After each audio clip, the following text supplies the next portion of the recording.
Sir, अब हम लोगों को मीटिंग स्टार्ट कर लेनी चाहिए। जितने भी लोग हमारे साथ आज की इस मीटिंग में जुड़े हुए हैं, उन सभी लोगों को मॉडल गांव टीम की तरफ से नमस्कार। आज की हमारी चर्चा का विषय रहेगा हाईटेक कृषि विकल्पों और अवसरों का अवलोकन। इस विषय पर चर्चा करने के लिए हमारे साथ प्रधान वैज्ञानिक नवेद साबित से जुड़े हुए हैं। मैं सर से मॉडल गांव की तरफ से टीम से धन्यवाद देता हूं कि अपना कीमती समय निकाल कर हमारे साथ जुड़े हैं। मैं सर से निवेदन करता हूं कि आप लोगों को हाईटेक कृषि विकल्पों और अवसरों के अवलोकन पर जानकारी दें। सर ने अभी एग्रीकल्चर पे 4 किताबें भी लिखी हैं। आप लोगों के साथ मैं वो शेयर कर दूंगा, जो भी सर ने उसमें काफी डिटेल में खेती के बारे में चीजें लिखी हैं, जिससे आप लोगों का फायदा हो सकेगा। सर से निवेदन करता हूँ कि सर प्लीज आप।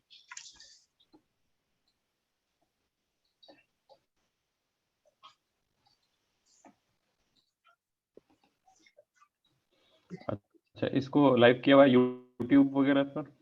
जी सर, लाइव है, फेसबुक पे लाइव है हम लोगों का, और यूट्यूब पर भी अपलोड हो जाएगा सर। अच्छा अच्छा, सबसे पहले तो मैं मेरा नाम अपना बताना चाहूँगा। मेरा नाम नवेद साबिर है, मैं प्रधान वैज्ञानिक हूँ।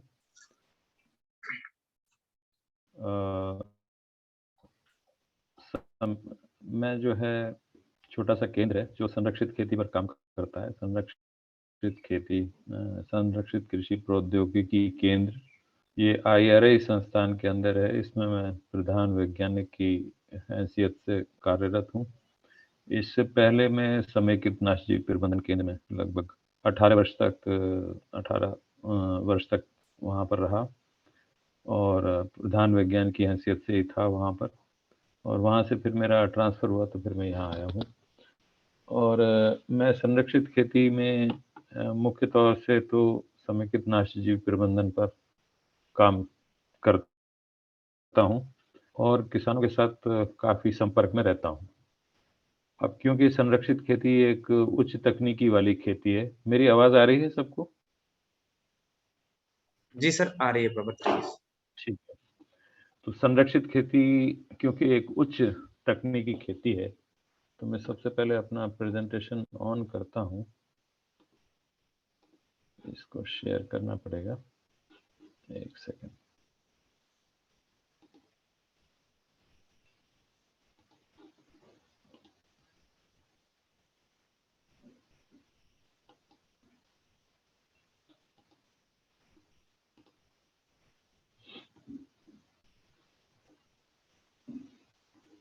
आई स्क्रीन मेरी?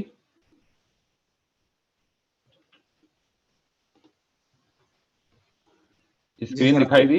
जी सर, बिल्कुल। हेलो? हाँ जी सर।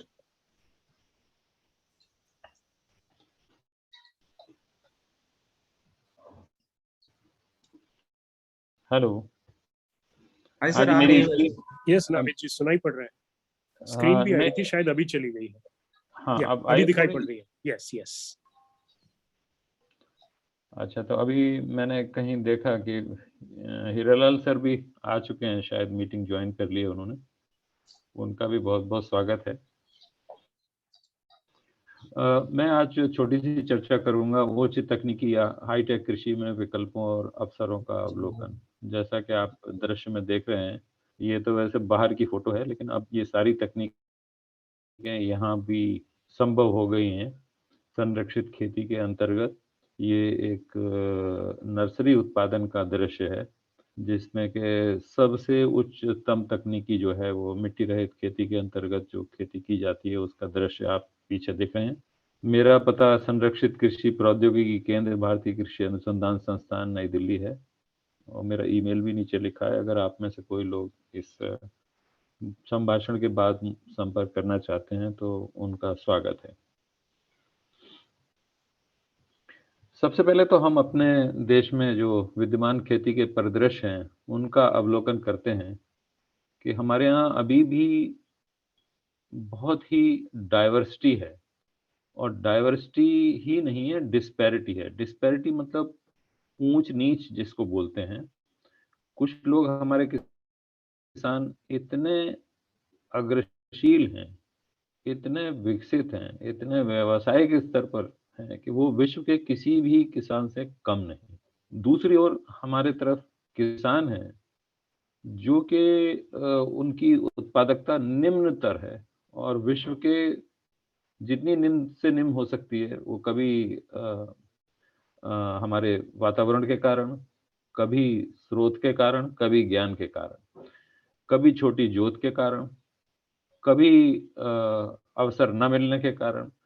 तो जो परिस्थितियां, जो कुछ बदलने की आवश्यकता है, उसमें कुछ ऐसी परिस्थितियां भी हैं जिनको आप बदल नहीं सकते, लेकिन उनका समाधान ढूंढने की कोशिश कर सकते हैं। जैसे कि खेती की जोत छोटी होती जा रही है, जैसे जैसे आबादी बढ़ रही है और जमीन हमारी परिवार में बढ़ती चली जाती है, तो वो छोटी जोत होती चली जाती है। और सभी जानते हैं कि छोटी जोत पर एक उद्यम स्तर की खेती, जो कि आजकल हर काम जो है, हर कार्य उद्यम स्तर का होता है, तो उसको करना कितना मुश्किल होता है।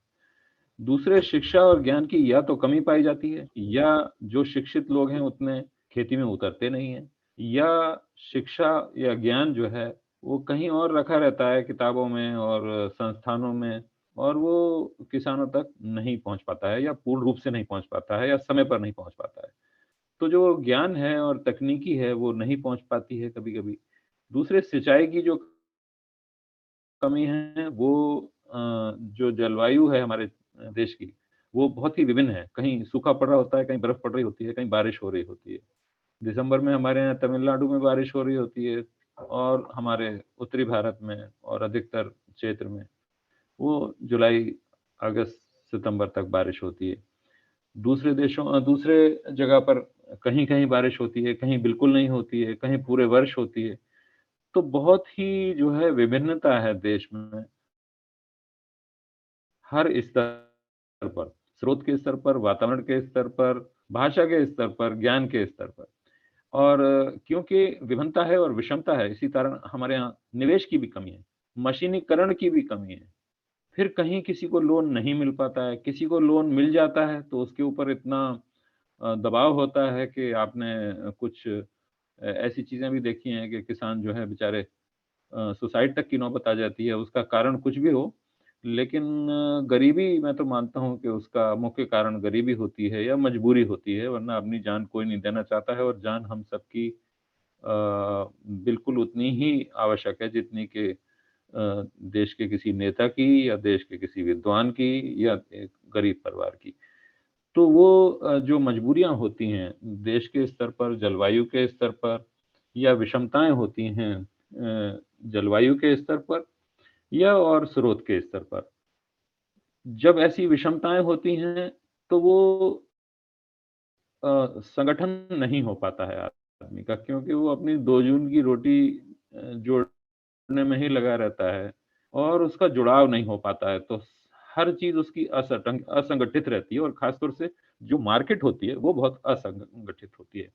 क्योंकि वो मजबूर बैठा होता है, उसके पास इतना कम उत्पाद होता है कि वो बेचे तो ना, और ना बेचे तो वैसा ही। उस पे किसी का उसको फ़र्क नहीं पड़ता। अब मंडी में मान लीजिए कोई बैठा है और एक छोटा किसान है, उसकी सब्ज़ी बिकती है या नहीं बिकती है, मंडी वाले को फ़र्क नहीं पड़ता है। लेकिन उस छोटे किसान के ऊपर फ़र्क पड़ता है। तो प्रौद्योगिकी की भी जो है पहुँच अगर खराब है, और हम आदिम या पुरानी तकनीकों पर अभी भी काम कर रहे हैं, तो इन सब का असर फिर पड़ता है कहाँ जाके, कि किसान की या छोटा व्यवसायी है जो खेती से संलग्न है, उसकी जोखिम लेने की क्षमता कम हो जाती है। और देखिए, बिज़नेस को कहते हैं एंटरप्राइज़, और एंटरप्राइज़ का हिंदी का मतलब होता है हिम्मत दिखाना, हिम्मत से काम करना। तो जोखिम लेना ही बिज़नेस काम करना है। तो जब भी आप कृषि को व्यावसायिक स्तर पर ले जाना चाहते हैं, तो आपकी जोखिम लेने की क्षमता होनी चाहिए। और जोखिम, इसमें कोई जान का जोखिम नहीं है, जोखिम मतलब आपके पास इतना पैसा होना चाहिए कि अगर वो डूब जाए, तो फिर जो है आप उसमें उसकी वहन क्षमता आपके अंदर होनी चाहिए। तो खेती को जब भी अभी मैं हीरालाल जी का भाषण सुन रहा था कुछ दिन पहले, उन्होंने भाषण की शुरुआत ही ये की कि भई किसान को खेती नहीं करनी चाहिए, ये घाटे का सौदा है। लेकिन उनका कहने का तात्पर्य ये था कि भई किसान को खेती नहीं, किसान को बिज़नेस की तरह खेती करनी चाहिए, उद्यमी की तरह खेती करनी चाहिए। लेकिन उद्यमी की तरह खेती करने के लिए कुछ चीज़ें आधार स्तर पर आवश्यक होती हैं। मैं क्योंकि ज़्यादातर अंग्रेज़ी बोलता रहता हूँ, तो हिंदी में मेरी जो है कनेक्शन काफी दिनों से कट चुका है, तो थोड़ी सी दिक्कत होती है, मैं शब्द ढूंढने लगता हूँ बीच में, क्षमा कीजिएगा मुझको।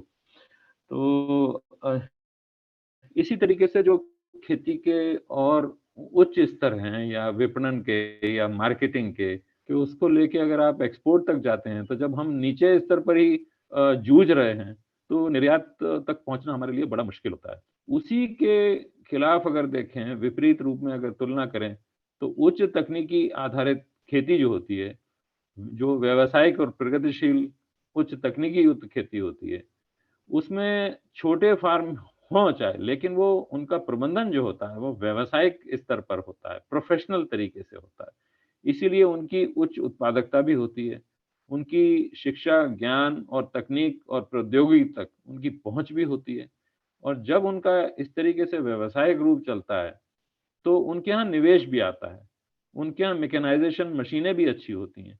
उनको पैसा भी उपलब्ध होता है। उनको बैंक लोन भी देने को आसानी से तैयार हो जाता है। वो उसकी फ़ॉर्मेलिटीज़ भी आसानी से कर लेते हैं। तो उनका शुरू से लेके आखिर तक खेती के प्रति जो दृष्टिकोण होता है, वो एक व्यावसायिक होता है, एक संगठित होता है, और यही संगठन फिर उनको विपणन या मार्केटिंग में भी मदद करता है और उनको उच्च जोखिम लेने की क्षमता भी आती है। अच्छा, फिर इसके साथ ही साथ जब इनका खेती प्रगतिशील होती है और उच्च तकनीकी खेती करते हैं, खासतौर से जैसे सब्ज़ी और फल आदि की उत्पादन होता है, और विशेष कि परिनगरीय क्षेत्रों में होता है, और परिनगरीय क्षेत्रों की आप देख रहे हैं लगभग आजकल आबादी 35% लगभग हो चुकी है, और वहीं निर्यात के अवसर भी खुल जाते हैं। क्योंकि निर्यात की जो औपचारिकताएँ होती हैं, उसमें उसमें उत्पादन का स्तर, उसमें बिल्कुल रेगुलर उत्पादन लगातार जब जो चाहिए उसको आयातक को चाहिए, तो वो आपके पास उपलब्ध होना चाहिए। जो भी सब्ज़ी चाहिए, ऐसा तो नहीं है कि आप थोड़ी-सी सब्ज़ी लेके और निकल पड़ेंगे और निर्यात करने पहुँच जाएँगे।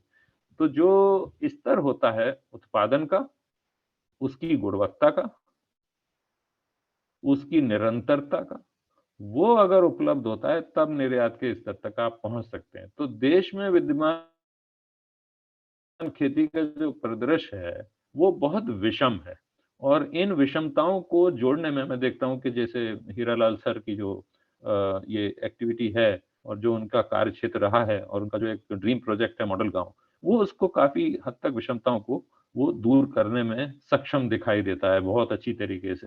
क्योंकि जब छोटी जोत होती है, तो मैंने कहा कि जैसे आपके पास उत्पाद बहुत कम है, उसकी गुणवत्ता भी उतनी नहीं है, ज्ञान की कमी भी आ रही है, और ज्ञान लेने के लिए हर छोटा किसान किसी विज्ञान या किसी वैज्ञानिक या किसी संस्थान से जुड़ना असंभव है, क्योंकि इतने वैज्ञानिक भी नहीं है कि करोड़ों किसानों को दिन भर उनके सवालों का जवाब देते रहें। कुछ सैकड़ों वैज्ञानिक होते हैं किसी भी एक क्षेत्र में काम करने वाले, तो वो गिने-चुने लोगों को ही ज्ञान दे सकते हैं। तो ज्ञान का सबसे अच्छा तरीका ये है कि हम मॉडल गाँव बनाएँ, और जो सरकार की नीतियाँ हैं, आजकल खास तौर से कि one village one product type scheme जो है, या कि तकनीकी स्तर पर जो सरकार की चेष्टाएँ रही हैं या नीतियाँ रही हैं, स्कीम रही हैं, वो बहुत लाभकारी आगे आने वाले समय में हो सकती हैं।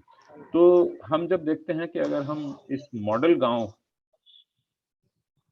जब हम लेते हैं, तो हम उन्हीं विषमताओं को, उन्हीं कमियों को पूरा करने का हमारे जो माध्यम है, हमारे जो स्रोत हैं, हमारी जो संस्थाएँ हैं, हमारे जो ज्ञान हैं, हमारी जो तकनीकें हैं, उन सब का एकीकरण करके उनको एक स्थान पर लाकर, उसके एक प्रोग्राम का शेप देकर, लोगों को गाइड कर तो जो मास्टर ट्रेनर हैं, उनको गाइड कर सकते हैं। इसी तरीके से ज्ञान की एक चेन चलती है, और जो भी खेती होती है, खेती हमेशा सांस्कारिक होती है एक तरीके से, खेती एक कल्चर है, और कल्चर ना तो एक दिन में बनती है। अब किसानों के पास जो ज्ञान है, वो उनके पास चाहे उचित तकनीक की ना भी हो, लेकिन उनके पास जो ऐतिहासिक ज्ञान है, वो बहुत वैज्ञानिकों से भी कई बार ऊपर होता है। तो उनको सिर्फ़ थोड़ी-सी दिशा देने की आवश्यकता होती है, वो मेहनत करने में सक्षम होते हैं, वो खेती को बरसों-बरसों, सदियों से जानते हैं। सिर्फ़ उनको थोड़े-से आधार की आवश्यकता होती है। कटाऊ लाइन आ रहा है कि बैक में हाँ, किचन में। आवाज़ आ रही है? तो इस तरीके से अगर हम प्रौद्योगिकी अपनाने के स्तर को उच्च ले जाना है तो हमें किसानों को जोड़ने की आवश्यकता है, और किसानों को जोड़ना ही नहीं, तकनीकों को भी जोड़ना, और जितने भी स्टेक होल्डर्स हैं, जितने हितधारक हैं, उनको जोड़ना। तो ये खेती की इसी तकनीकों को हम इस माध्यम से ऊपर निरंतर ले जा सकते हैं। और ये बात बड़ी महत्वपूर्ण है कि हमको सिर्फ तकनीकी का ज्ञान नहीं देना है, हमको खाली उत्पादन नहीं बढ़ाना है। कई बार तो उत्पादन बढ़ने से नुकसान हो जाता है कि उसका मार्केट का रेट ही गिर जाता है। तो हमको सिर्फ उत्पादन नहीं बढ़ाना है, हमको गुणवत्ता भी बढ़ानी है, और हमको उत्पादन आवश्यकता के अनुरूप बढ़ाना है। हमको मार्केट पर नज़र रखनी है, और क्योंकि हर किसान मार्केट पर नज़र नहीं रख सकता है, तो एक ग्रुप जो होता है हमारा, जैसे फार्मर प्रोड्यूसर ऑर्गेनाइजेशन है, ये बहुत ही अच्छा कांसेप्ट है। और भारत सरकार ने इस दिशा में बहुत अच्छे कदम किए हैं कि जो एफपीओ का एक कांसेप्ट है, उसको बहुत ही सुदृढ़ीकरण और उसका सशक्तिकरण दिन ब दिन किया जा रहा है, ताकि किसान ज़्यादा से ज़्यादा उसमें जुड़ें। और जब कोई भी ग्रुप बहुत बड़ा होता है, तो वो उसमें हर तरीके की विशेषताएँ होती हैं, सब मिल के। जैसे पहले एक छोटी कहानी हम पढ़ते थे कि एक डंडी को मास्टर जी बच्चों को तोड़ के दिखाते हैं, सारे बच्चे आसानी से तोड़ देते हैं। लेकिन अगर वही 7 डंडियाँ जोड़ देते हैं, तो कोई बच्चा नहीं तोड़ पाता है। तो कहाँ 7 डंडियाँ और कहाँ हज़ारों किसान। तो एक एफपीओ में अगर हम कुछ उत्पाद के आधारित, कुछ बाजार के आधारित, कुछ गुणवत्ता के आधारित, कुछ क्षेत्र पर आधारित, कुछ हर क्षेत्र के अपने उत्पाद होते हैं, वो उसकी अपनी शक्ति होती है। वो जैसे अब मान लीजिए आज तक कश्मीर में मान लीजिए केसर होती आई है, वो उनकी शक्ति है। तो अगर केसर इतनी महँगी बिकती है और वो उसको उगाते हैं, तो उनका वो एक उनको फ़ायदा है। या मान लीजिए हमारे उत्तर पूर्वी क्षेत्रों में इतनी विविध फसलें हैं कि अगर उनका हम उपयोग सही माध्यम से करें, सही तरीके से करें, तो देश में अपार संभावना है। और खेती एक ऐसा काम है कि खाना हर आदमी को खाना है, सारी उम्र खाना है। तो इसको जो है हमें, और सभी तकनीकों को, चाहे वो जैविक हो, चाहे वो वैदिक हो, चाहे वो वैज्ञानिक हो, चाहे वो वैचारिक हो, चाहे वो विपणन की हो, चाहे वो प्रसंस्करण की हो, चाहे वो एकीकरण की हो, चाहे वो वातावरण को टिकाऊ बनाने वाली विधियों की हो, इन सभी नीतियों का, तकनीकियों का, स्रोतों का, हितधारकों का, सभी का एकीकरण समयानुरूप, सही समय पर, सही प्लान के अनुरूप अगर हम करें, तो देश में विद्यमान जितना भी हमने परिदृश्य देखा कि इतनी कमियां हैं, उन कमियों के बावजूद भी हम खेती को बहुत मजबूत बना सकते हैं। और खेती, मैंने जैसे कहा कि सिर्फ उत्पादकता बढ़ाना और गुणवत्ता बनाना हमारा उद्देश्य नहीं है। हमारा उद्देश्य ये होना चाहिए कि हर आदमी जो है उसका एम्पावरमेंट होना चाहिए, चाहे वो हमारी महिलाएं हों, चाहे हमारे परिवार हों, हमारा गांव। हम हाली, अगर हमारे समृद्धि उसी को कहते हैं जहाँ खुशहाली होती है। उसमें ज़रूरी नहीं है कि आपकी जेब में बहुत पैसा हो, अगर आपका परिवार खुशहाल है, आपका वातावरण और समाज एक सामाजिक स्तर पर उसकी आवश्यकताएँ पूरी होती हैं, तो ये समृद्धि का सही सूचक होता है। तो कई बार जो है विषमताएँ बहुत कुछ बहुत तरक्की कर जाते हैं लोग, कुछ कम रह जाते हैं, तो उसमें ईर्ष्या वाली बात नहीं है, लेकिन अगर पूरा समाज एक जुट होकर तरक्की करता है, तो वो उद्देश्य होना चाहिए। हमारे खाद्य की पूर्ति भी होनी चाहिए, खाद्य की सुरक्षा भी होना चाहिए, स्वास्थ्य की सुरक्षा भी होना चाहिए, वातावरण का टिकाऊपन भी होना चाहिए। तो ये जो समेकन है, संतुलन है, एकीकरण है, वो चाहे वो ज्ञान का हो, चाहे वो तकनीक का हो, ये हर स्तर पर बहुत आवश्यक है, और इनको जोड़ना बहुत आवश्यक है। तो इन शब्दों के साथ मैं आगे चलता हूँ कि भई अ, आखिर क्या है हाई-टेक या उच्च तकनीकी खेती? हाई-टेक, देखिए, हाई और लो कुछ नहीं होता है। कोई भी ऊँचा नहीं होता, कुछ नीचा नहीं होता है। ये तुलनात्मक होता है। जो आज हमें यहाँ पर हाई-टेक नज़र आ रही है, हो सकता है किसी दूसरे देश में वो बीसों साल से पहले से ही काम कर रही हो। तो हाई-टेक तुलनात्मक होता है, लेकिन होता है। तो उच्च तकनीकी या हाई-टेक खेती जो है होती है, वो मुख्य रूप से खेती से जुड़े कारकों, विज्ञान की तकनीकों का, मशीनों का, उपकरणों का, औजारों आदि को प्रयोग में लाकर, उच्च बीजों को प्रयोग में लाकर कम मेहनत, कम लागत से अधिक पैदावार और गुणवत्ता पाने को संदर्भित करती है। इसमें हानिकारक अवयवों का प्रयोग भी कम हो, उससे कम समय में उत्पादन हो, बेमौसमी उत्पादन हो, ऐसे नवाचारों को प्रयोग करते हैं। लेकिन इसमें देखना ये होता है कि भई हम उच्च तकनीकों के चलते हम अपने धरती के टिकाऊपन,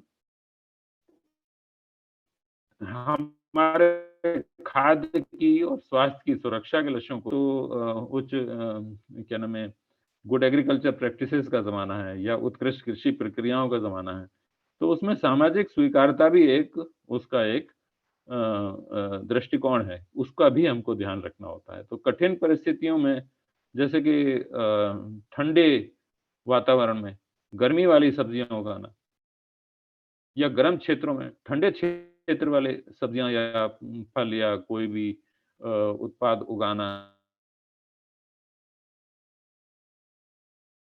कृषि का उत्पाद उगाना और वैरायटी जो आती हैं विकसित करके उनके माध्यम से रोग प्रतिरोधी पौधों का विकास करना, ये भी हाईटेक कृषि के उदाहरण हैं। इसी में जैसे ग्रीन हाउस वगैरह उत्पाद करके बनाकर उसको जो है इन उत्पादों को उगाना हाईटेक कृषि में आता है। चाहे वो मशीन के माध्यम से हो, चाहे वो संरचना के माध्यम से हो, चाहे वो नए बीज के माध्यम से हो, चाहे वो नए रसायनों, कम हानिकारक रसायनों या ऑर्गेनिक उत्पादों के माध्यम से हो, तो फिर उसमें टिकाऊपन खाद्य व स्वास्थ्य सुरक्षा के मद्देनज़र इन चीज़ों को करना होता है।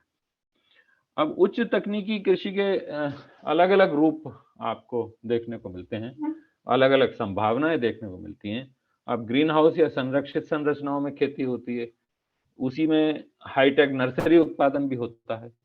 टिश्यू कल्चर आधारित उत्पादन होता है, जैसे कि आप अभी तक आपने देखा होगा कि बीज से ही उत्पादन होता था या पौधे से ही उत्पादन होता था। लेकिन अब तो टिश्यू कल्चर से ऐसा भी संभव हो गया है, पूरे विश्व में हो रहा है कि आपने पौधे का कोई भी हिस्सा ले लिया और उससे टिश्यू कल्चर से आप एक नया पौधा बना सकते हैं और वो रोग रहित होगा और उसके जो जितने भी उसके गुण होंगे, वो सारे अपने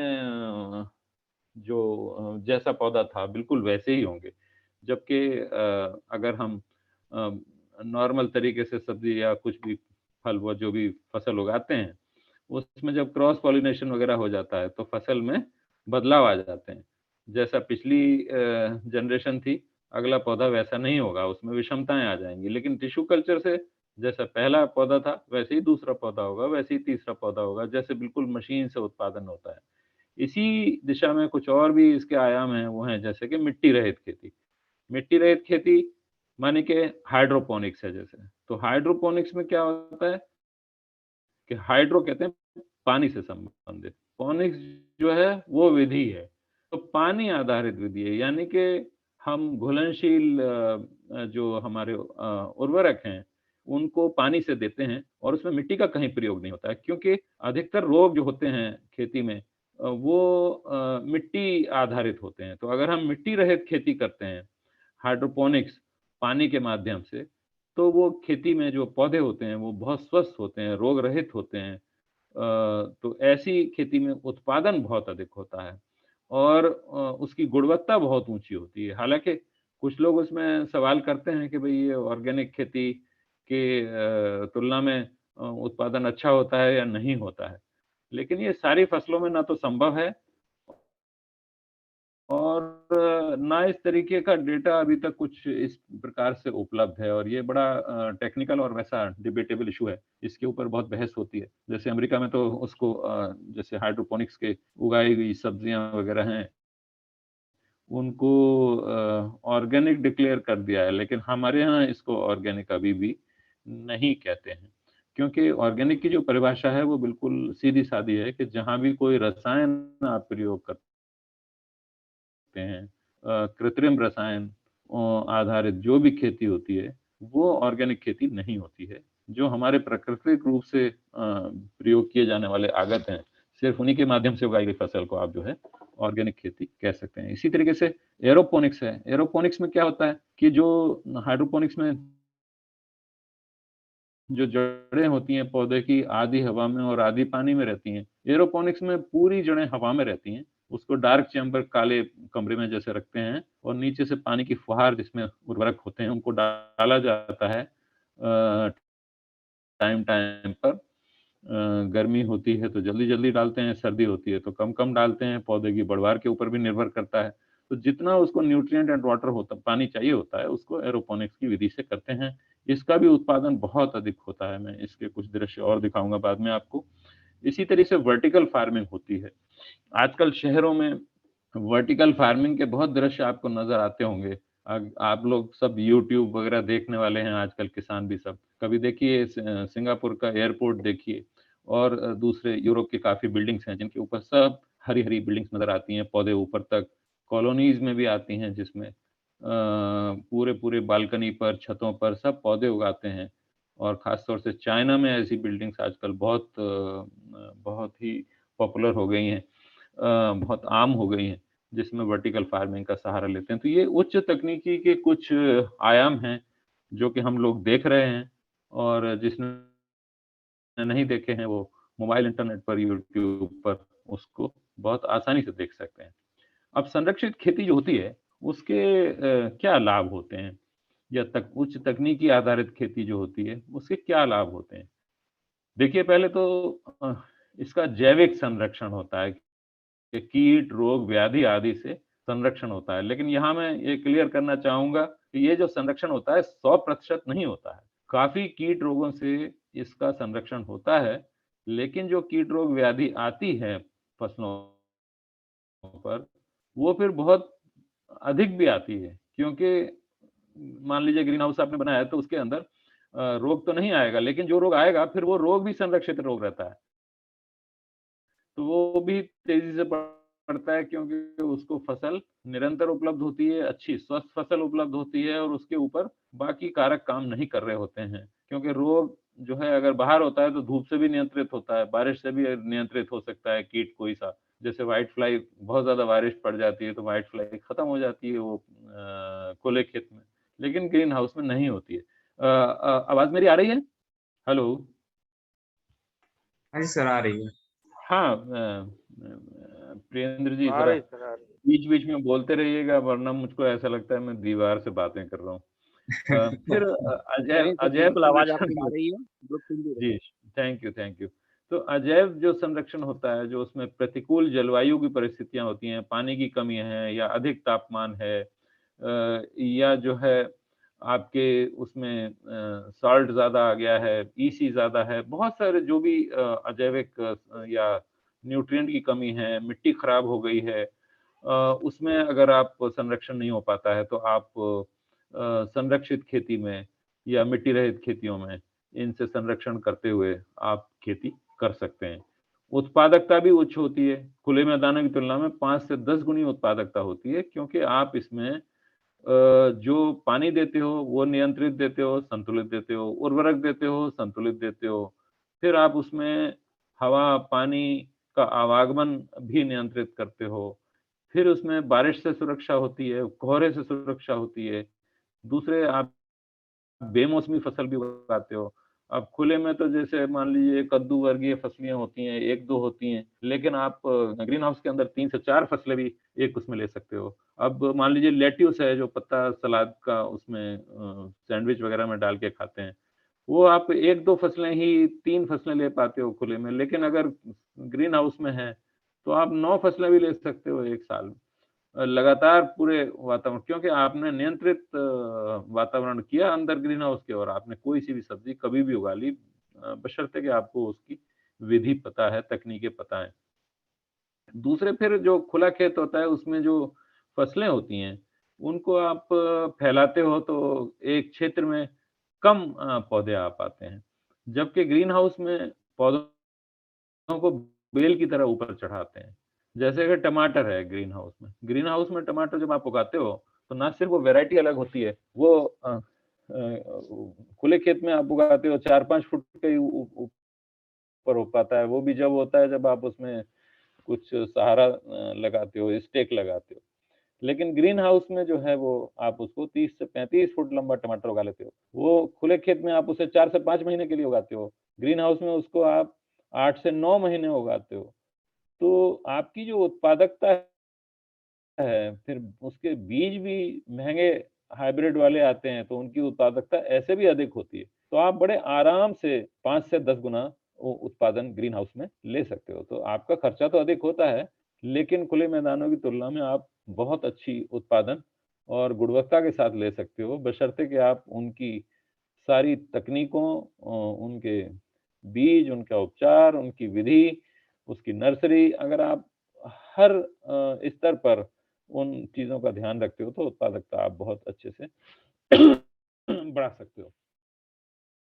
फिर बेमौसमी आप सब्ज़ी उगा सकते हो।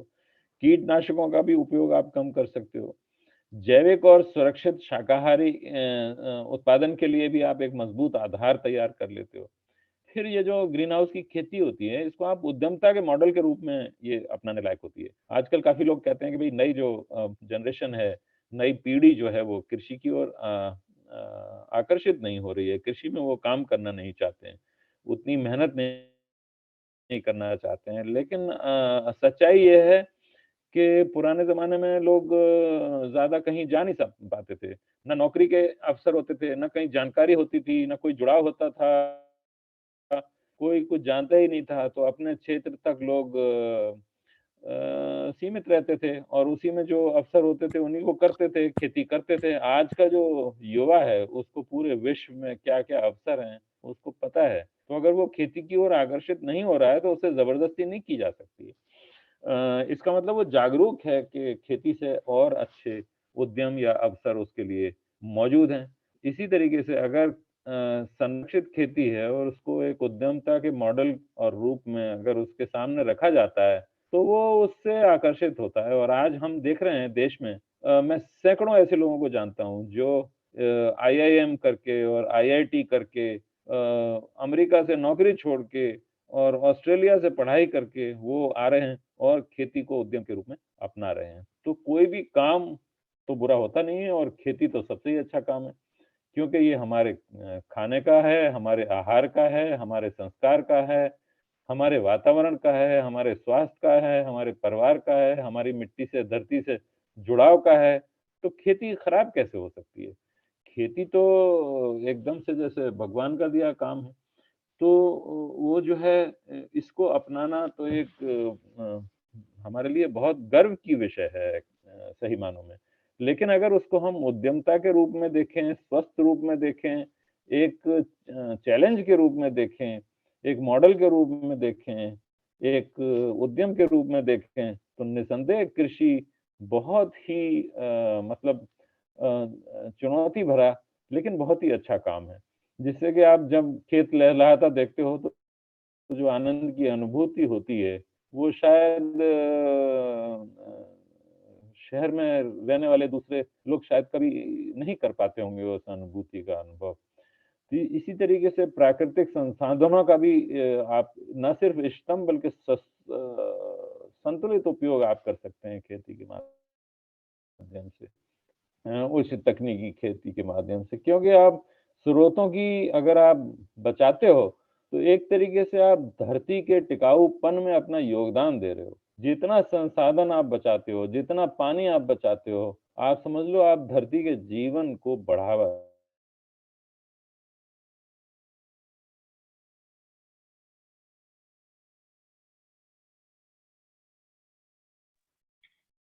सर नेटवर्क इशू आ रहा है। हेलो। Hi sir. हाँ, ये आवाज़ आनी बंद हो गई।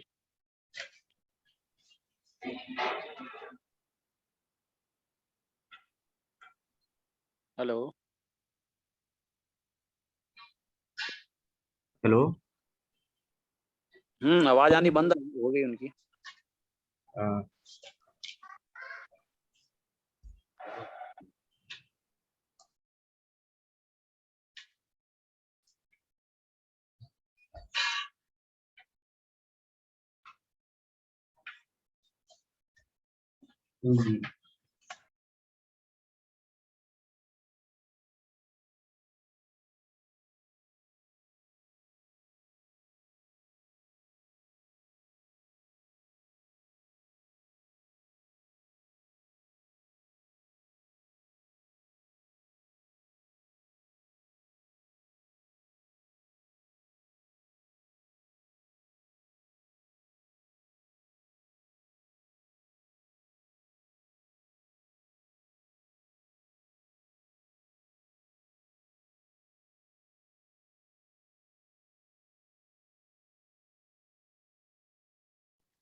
शायद कुछ नेटवर्क इशू है।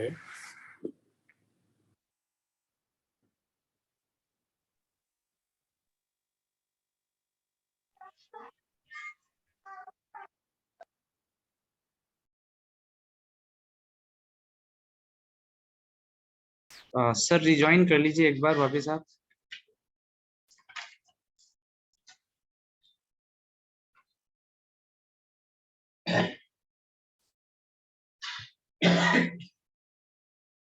हेलो नमस्कार सर।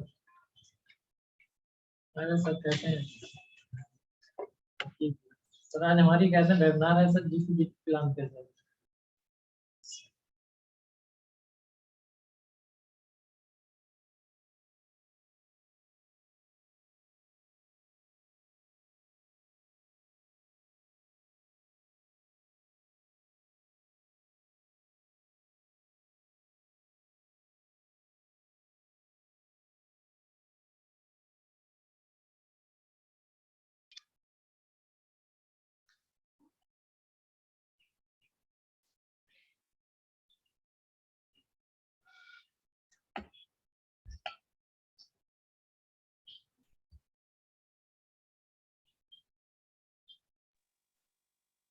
शायद सर का नेटवर्क के कारण कनेक्ट नहीं हो पा रहा है।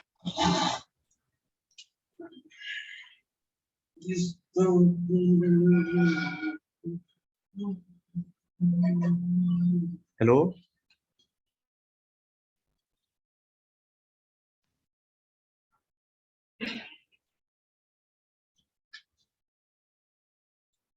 आया ना सर? हाँ जी सर बिल्कुल।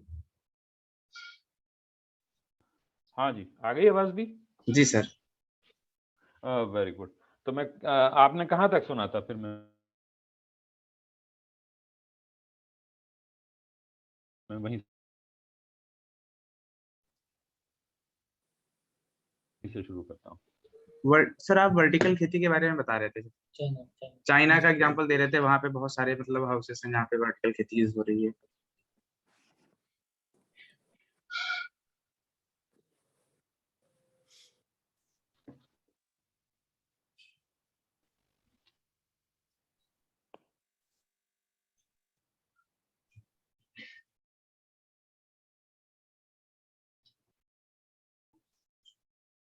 हेलो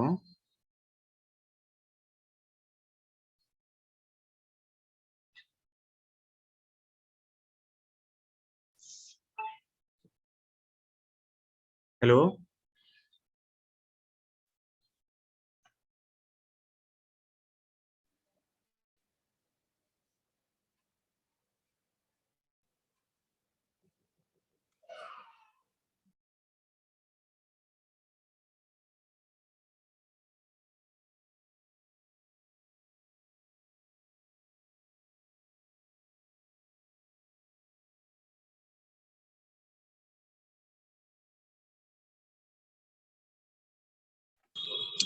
आप लोग बने रहिए। सर का नेटवर्क इशू है तो अभी दूसरे नेटवर्क से सर ज्वाइन हो रहे हैं और उसके आगे कंटिन्यू करेंगे।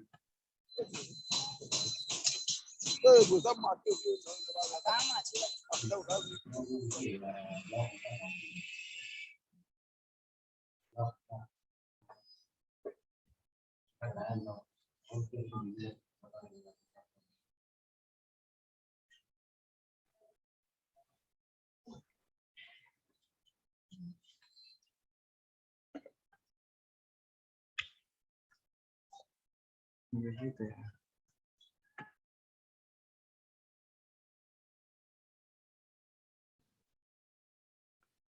हेलो। हाँ जी सर आ रही है आवाज। हाँ, अब स्क्रीन आ गई? स्क्रीन शेयर नहीं हुई है सर। एक सेकंड।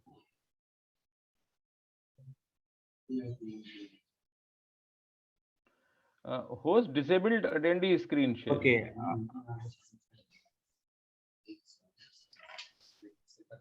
सर कौन सा वाला आईडी है आपका? आईडी तो सेम ही है। ठीक है सर कर रहा हूँ। हो गया सर, पोस्ट बन गया। हो गया? जी सर।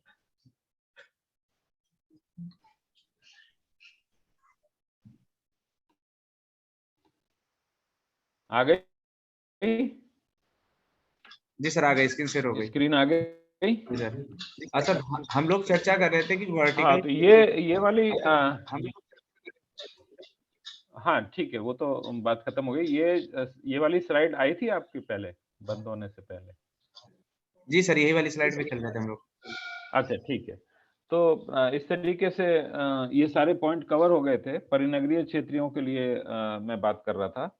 तो परिनगरीय क्षेत्रों में देखिए बहुत अच्छी बात ये है कि अभी मैं कहीं एक वर्टिकल फार्मिंग की हम लोग एक सेमिनार कर रहे थे। तो उसमें जो सेमिनार के जो ऑर्गेनाइजर थे उनको कुछ फंड चाहिए था किसी बैंक वगैरह से।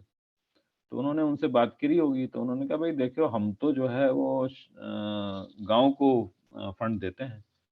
हम सरकारी उसमें या शहर के किसी प्रोग्राम में हम फंडिंग नहीं दे सकते हैं। तो उन्होंने मेरे से पूछा कि भाई डॉक्टर साहब ये तो ऐसी बात करते हैं, ऑर्गेनाइजेशन के लिए हमें पैसा कहाँ से आएगा? तो मैंने कहा भाई उनसे ये बताइए कि प्रोग्राम चाहे शहर में हो रहा है, लेकिन उसमें जितने पौधे हैं, गमले हैं, जितने भी हैं, लाखों गमले आ रहे हैं, वो ज़्यादातर गमले जो है वो गाँव में बनते हैं। तो उसका जो रोज़गार सृजन हो रहा है, उसकी जो लेबर है, उसके जो माली हैं, उसकी जो मिट्टी है, वो सब उसका जो उत्पादन है, वो पूरा गाँव में ही हो रहा है। तो अगर आप इस प्रोग्राम को सपोर्ट कर रहे हो, तो कहीं न कहीं इनडायरेक्टली आप गाँव को सपोर्ट कर रहे हो।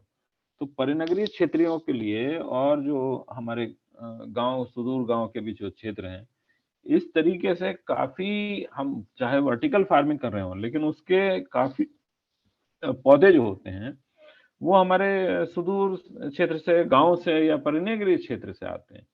तो इसमें बहुत अवसर जो है इसके बनते हैं। तो अगर हम संरक्षित खेती की बात करें, तो विभिन्न प्रकार के मॉडल होते हैं। आज की जो हमारी परिचर्चा है उसमें मैं छोटा-मोटा ही कुछ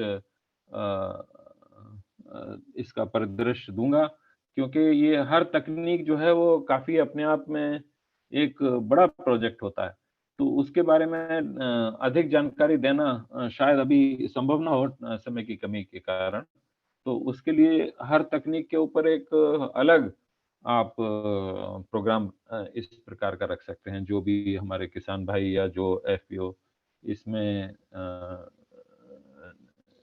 इरादा रखते हैं इसको काम करने का। तो जो ग्रीन हाउस होते हैं या पॉली हाउस होते हैं, देखिए उसमें मैं कुछ लोग शायद ना जानते हों, तो उनको मैं बताना चाहता हूँ कि ग्रीन हाउस को आप क्या कहते हैं? ग्रीन हाउस कहते हैं या पॉली हाउस कहते हैं या दोनों एक ही चीज़ है या अलग-अलग चीज़ है? तो इसका अलग-अलग नामकरण होता है। तो अगर ग्लास से बना है, शीशे से बना है, तो ग्लास हाउस है। अगर वो पॉलीथीन से ढका हुआ है, तो वो पॉली हाउस है। अगर वो कीट अवरोधी नेट से ढका हुआ है, तो वो कीट अवरोधी नेट हाउस है और शेड नेट से ढका है, तो शेड नेट हाउस है। तो इसी तरीके से उनका फिर नियंत्रण किस प्रकार होता है? तो क्लाइमेट कंट्रोल ग्रीन हाउस है या पॉली हाउस है मीन्स उसमें वातावरण को नियंत्रित करने की सभी तकनीकें, विधियाँ उपलब्ध हैं कि उसमें कूलिंग पैड भी है, उसमें ठंडा पानी भी है, उसमें फ़िल्टर्ड वाटर भी है, उसमें एयर सर्कुलेशन फैन भी है। तो उससे आप वातावरण को नियंत्रित कर सकते हैं, तापमान घटा सकते हैं, अंदर जो है आर्द्रता या नमी जो है, उसको अपने चयनित स्तर पर रख सकते हैं, जो भी आप रखना चाहते हैं। और अर्ध नियंत्रित वातावरण क्या होता है कि उसमें हम किसी हद तक ही, किसी सीमा तक ही हम वातावरण को नियंत्रित कर सकते हैं। और जो प्राकृतिक संवाहित पॉली हाउस होते हैं, तुमने कहीं स्पेस में नहीं देखा? वो जो है उसमें पानी को टंकी के ऊपर चढ़ा के जो पानी आता है उसके अतिरिक्त और कोई बिजली या मोटर या पावर का उपयोग नहीं होता है। वो उसमें प्राकृतिक नहीं हवा जो है तो वो आती जाती है उसी प्रकार से। तो उसमें जो है ये ज़ीरो एनर्जी एक तरीके से पॉली हाउस होते हैं। तो इसी प्रकार अब जो नई तकनीकें आ गई हैं उसमें greenhouse retractable greenhouse आ गए हैं जिसमें छत खुल सकती है ग्रीन हाउस की। तो जब आपको अधिक धूप की आवश्यकता है तो छत खोल लीजिए और अगर पाला अधिक पड़ रहा है या बारिश अधिक पड़ रही है तो छत को ढक दीजिए। या इस प्रकार फसल की भी क्या आवश्यकता है कि उसको अधिक रोशनी चाहिए, कम रोशनी चाहिए, कितने वक़्त रोशनी चाहिए, कितने वक़्त रोशनी नहीं चाहिए। और उसमें ये प्रावधान भी होता है कि भई अगर कीड़े आने की संभावना है तो एक नेट नीचे भी लगा होता है कि भाई नेट लगा रहने दीजिए और छत खोल दीजिए। तो हवा का आवागमन और सूरज का आवागमन, ह्यूमिडिटी का, कीड़ों के नियंत्रण, और इस तरीके से हम फसल को स्वस्थ से स्वस्थ और उत्पादन को अधिक से अधिक बढ़ाने की अपनी अवसर तैयार कर सकते हैं। इसी तरीके से इंसेक्ट प्रूफ नेट हाउस जो होते हैं, वो इसलिए होते हैं कि भई जहाँ आपका पॉली हाउस मान लीजिए 1 एकड़ का बनाते हैं, तो 32 से 35 लाख रुपए के आसपास का लगता है। और जो नेट हाउस होता है वो अगर आप सब्सिडी माध्यम से जाते हैं, एम्पैनल्ड माध्यम से, अगर आप खुद बनाते हैं, तो आप वो उसको कम खर्चे में भी बना सकते हैं। इसी तरीके से जो सरकार की जो प्रक्रिया होती है सब्सिडी की, उसका एक सिस्टम होता है। जब आप अपने हिसाब से बनाते हैं, तो आपका खर्चा निसंदेह बच सकता है, अगर बशर्ते कि आपको तकनीक आती हो। तो काफ़ी लोग ऐसा भी करते हैं कि अगर उनको कई ग्रीन हाउस बनाने हैं, तो एक सब्सिडी के माध्यम से बना लेते हैं, फिर वो सीख जाते हैं तो खुद बना लेते हैं। लेकिन वो उसमें थोड़ी-सी कई बार समस्याएँ भी होती हैं कि तकनीकी तौर पर वो सही होना चाहिए। पैसा बचाने के चक्कर में हम तकनीक से खिलवाड़ भी नहीं कर सकते हैं, ना गुणवत्ता से खिलवाड़ कर सकते हैं। अगर आपने पॉलीथीन सही वाली नहीं लगाई पैसा बचाने के चक्कर में, तो उल्टा अधिक नुकसान हो सकता है। इसी तरीके से जो कीट अवरोधी नेट हाउस है, तो वो आप 1 एकड़ का लगाते हैं, तो आपका 20-22 लाख में ही बन जाता है, सब्सिडी लगा के आपको और कम का पड़ता है। अब वो डिपेंड करता है, इस पर निर्भर करता है कि आप किस क्षेत्र में कौन-सी फसल उगाना चाहते हैं। तो फसल के ऊपर, क्षेत्र के ऊपर, खर्चे के ऊपर ये निर्भर करता है कि आपको कौन-सा, अगर बहुत अधिक वर्षा वाला क्षेत्र है, तो वहाँ इंसेक्ट प्रूफ नेट हाउस अधिक कारगर नहीं होता है, क्योंकि पानी अंदर निरंतर भरने की संभावना रहती है और फिर उसके बाद वो रोग अधिक होते हैं। तो इसी तरीके से मान लीजिए आपका जो है ग्लास हाउस है, तो ग्लास हाउस जैसे आप ऊपर देख रहे हैं, तो ये तो ग्लास हाउस अपने देश में तो ज़्यादातर प्रयोगशालाओं के लिए या एक्सपेरिमेंट करने के लिए बनते हैं, क्योंकि ये बहुत महँगे होते हैं और इनको व्यावसायिक स्तर पर उत्पादन जो है इनके अंदर करना बहुत ही मुश्किल होता है। या तो फसल ऐसी हो जो सीधी आप निर्यात कर रहे हो, तब जो है जाकर उसका उपयुक्तता बनती है। इसी तरीके से शेड नेट जो है, शेड नेट का उपयोग बिल्कुल अलग होता है। उदाहरण के तौर पर जैसे आप हरे धनिया की खेती करना चाहते हैं और बेमौसमी हरे धनिया की खेती करना चाहते हैं, तो आप उसको शेड नेट में गर्मियों के दिनों में भी अच्छे तरीके से उगा सकते हैं। उतना अच्छा नहीं जितना कि आप सर्दी में होता है, लेकिन फिर भी आप उगा सकते हैं, क्योंकि उसका रेट बहुत हाई हो जाता है। जो आपके ₹50 किलो चीज़ बिकती है, वही चीज़ जाके गर्मी में हरा धनिया आप बेचते हैं तो 400-500 रुपए किलो तक हरा धनिया बिक जाता है। तो वो निर्भर करता है कि फसल कौन-सी है, क्षेत्र कौन-सा है, इसके आधार पर आपको विभिन्न संरचनाओं का उपयोग करना होता है। इसी तरीके से ये वॉकर टनल होती हैं, वॉकर टनल इसलिए होती हैं कि भाई आप इसको जो है छाया से बचाना है, रेडिएशन से बचाना है या पाले से बचाना है। तो पाले से बचाना है तो कद्दू वर्गीय फसल है, तो उसको आप इस तरीके से बना सकते हो कि जिसके अंदर आप घुस के उसको नियंत्रित कर सको। दोनों सिरों से इसको खुला छोड़ते हैं ताकि पॉलिनेशन के कीड़े आ जाएँ। उसको फिर इतना लंबा भी नहीं बनाते हैं, 25-30 मीटर से ज़्यादा अधिक लंबी नहीं बनाना चाहिए, क्योंकि परागणकर्ता करने वाले कीट जो हैं इसमें घुस नहीं पाते हैं। इस तरीके से जो तकनीकियों का प्रयोग है, उसमें उनकी उपयुक्तता जो है क्षेत्र के हिसाब से, फसल के हिसाब से, मौसम के हिसाब से और आपकी जानकारी के हिसाब से, आपके खर्चे के हिसाब से आप इनका चुनाव कर सकते हैं। तो उच्च तकनीकी जो है, उसमें उत्पादन और गुणवत्ता तो बढ़ती है, उद्यमी रूप तो आता है, लेकिन उसके साथ ज्ञान का और जानकारी का और खर्चे का, व्यय का, उद्यमता का, व्यावसायिकता का जो स्तर होता है, उसकी सारी जानकारियाँ पहले लेना आवश्यक रहता है। इसीलिए जब भी आप उच्च तकनीकी पर आधारित खेती की ओर अग्रसर होते हैं या कोई ऐसा प्लान करते हैं, तो आपको बहुत सोच समझकर जिसको हिंदी में कहते हैं ठोक-पीट बजा कर देख लेना चाहिए। ऐसे ही खर्चा नहीं कर देना चाहिए, क्योंकि ग्रीन हाउस की खेती या संरक्षित खेती ऐसी खेती नहीं है कि आपने एक बार ग्रीन हाउस लगा दिया और जादू सा होने लगा और अगले दिन से आप निश्चिंत होकर बैठ गए और आपके यहाँ जो है जैसे अच्छी दूध देने वाली गाय आ गई, ऐसा नहीं है।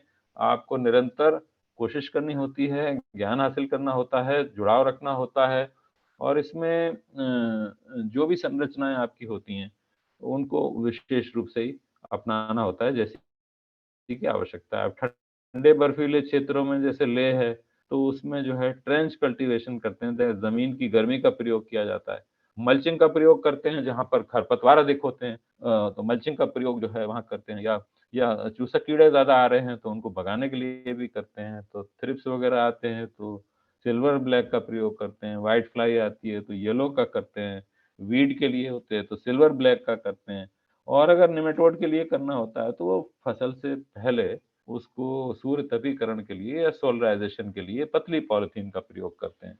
तो इसमें पॉलीथीन का उपयोग भी एक अपने आप में पूरी एक विज्ञान है, क्योंकि कहीं सल्फर प्रतिरोधी पॉलीथीन का प्रयोग करना होता है, ज्यादातर यूवी प्रतिरोधक करना होता है, क्योंकि अगर पॉलीथीन यूवी प्रतिरोधक नहीं है तो उसकी जीवन काल जो है वो 3 साल से कुछ ही 1 आध साल में ही वो खराब हो जाती है। और अगर यूवी स्टेबलाइजेशन या यूवी प्रतिरोधकता उसकी अच्छी है तो वो 4 से 5 साल चल जाती है। जबकि ग्रीन हाउस की अपनी जो लाइफ होती है स्ट्रक्चर की, पाइप की, वो काफ़ी अधिक होती है, 25 से 30 साल आराम से चल जाता है अगर पाइप और उसका नींव अच्छी पड़ी है तो। इसी तरीके से जैसे केरला के क्षेत्र है, तो उसमें रेन शेल्टर बनाते हैं, तो क्या कि बारिश वहाँ बहुत ज़्यादा होती है, तो पौधों का अधिक पानी से भी बहुत नुकसान होता है, तो अधिक पानी से बचाने के लिए रेन शेल्टर बनाने होते हैं। इसी तरीके से आप देख रहे हैं राइट में प्लास्टिक लो टनल है। तो ये प्लास्टिक लो टनल जो प्रयोग करते हैं, ये भी जो है बेमौसमी कद्दू वर्गीय फसलों को उगाने के लिए करते हैं, ताकि उनको आप दिसंबर में ही के आखिर में या जनवरी के पहले हफ्ते में ही उसको आप लगा देते हैं दिसंबर में।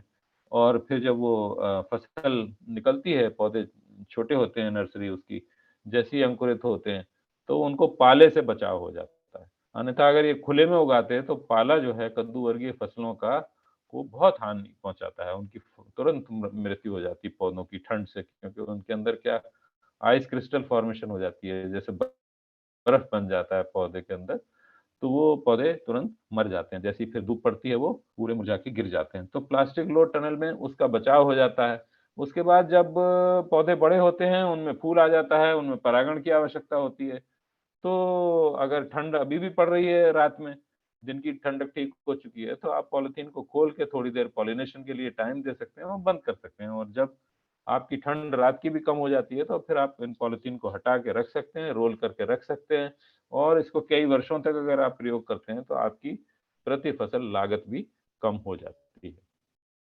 तो इस तरीके से उचित तकनीकी खेती देखिए, खीरे की खेती का हमारे डॉक्टर अवनी कुमार सिंह का फोटो है ये। उनका हमारा साझा प्रयोग है ये उत्पादन, खीरे का उत्पादन ग्रीन हाउस के अंदर। ये अर्ध नियंत्रित या semi climate control poly house है। इसी तरीके से उनका नवाचार है, डॉक्टर हमारे साथी हैं डॉक्टर अवनी, उनका जो है नवाचार है कि ये जो बचा हुआ स्पेस है उसको भी प्रयोग कर लें और बेल की तरह चढ़ाकर उत्पादकता बढ़ा लें, वो अच्छा भी लगता है और उत्पादकता भी बढ़ती है जितना स्पेस होता है, क्योंकि ग्रीन हाउस का एक-एक मीटर भी बहुत महँगा पड़ता है, व्यय होता है।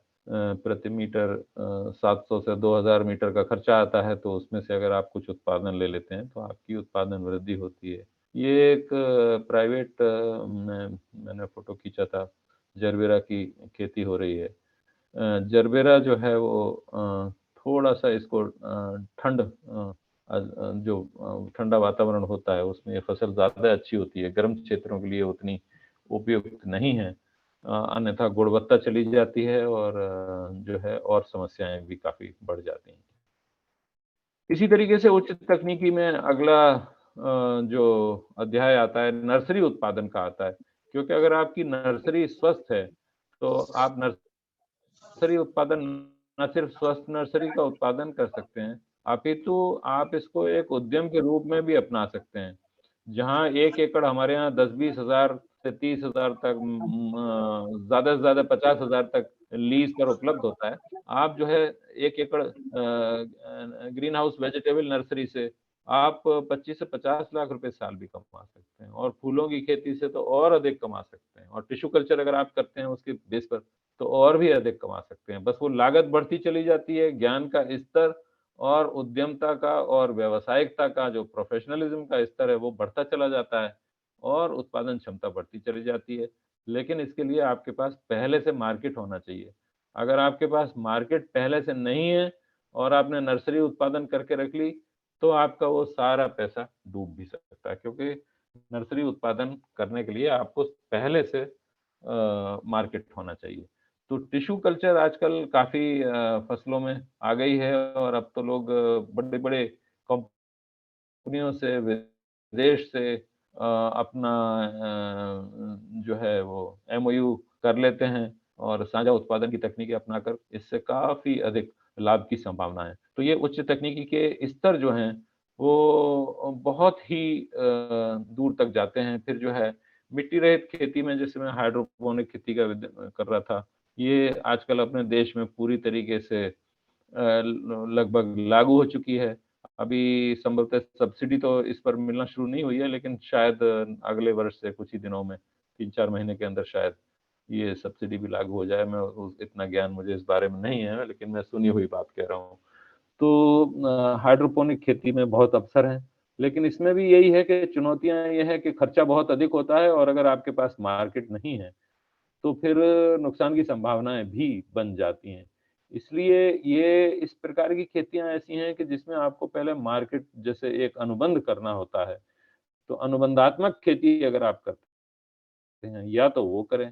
अन्यथा अगर आप स्वास्थ्य के लिए करना चाहते हैं, फूड सेफ्टी, अब स्वास्थ्य का तो कोई कीमत ही नहीं होती है। अपने परिवार के लिए स्वस्थ खेती के लिए लोग इसको घर में भी कुछ सब्जियाँ उगाकर किचन गार्डन की तरीके से भी करते हैं।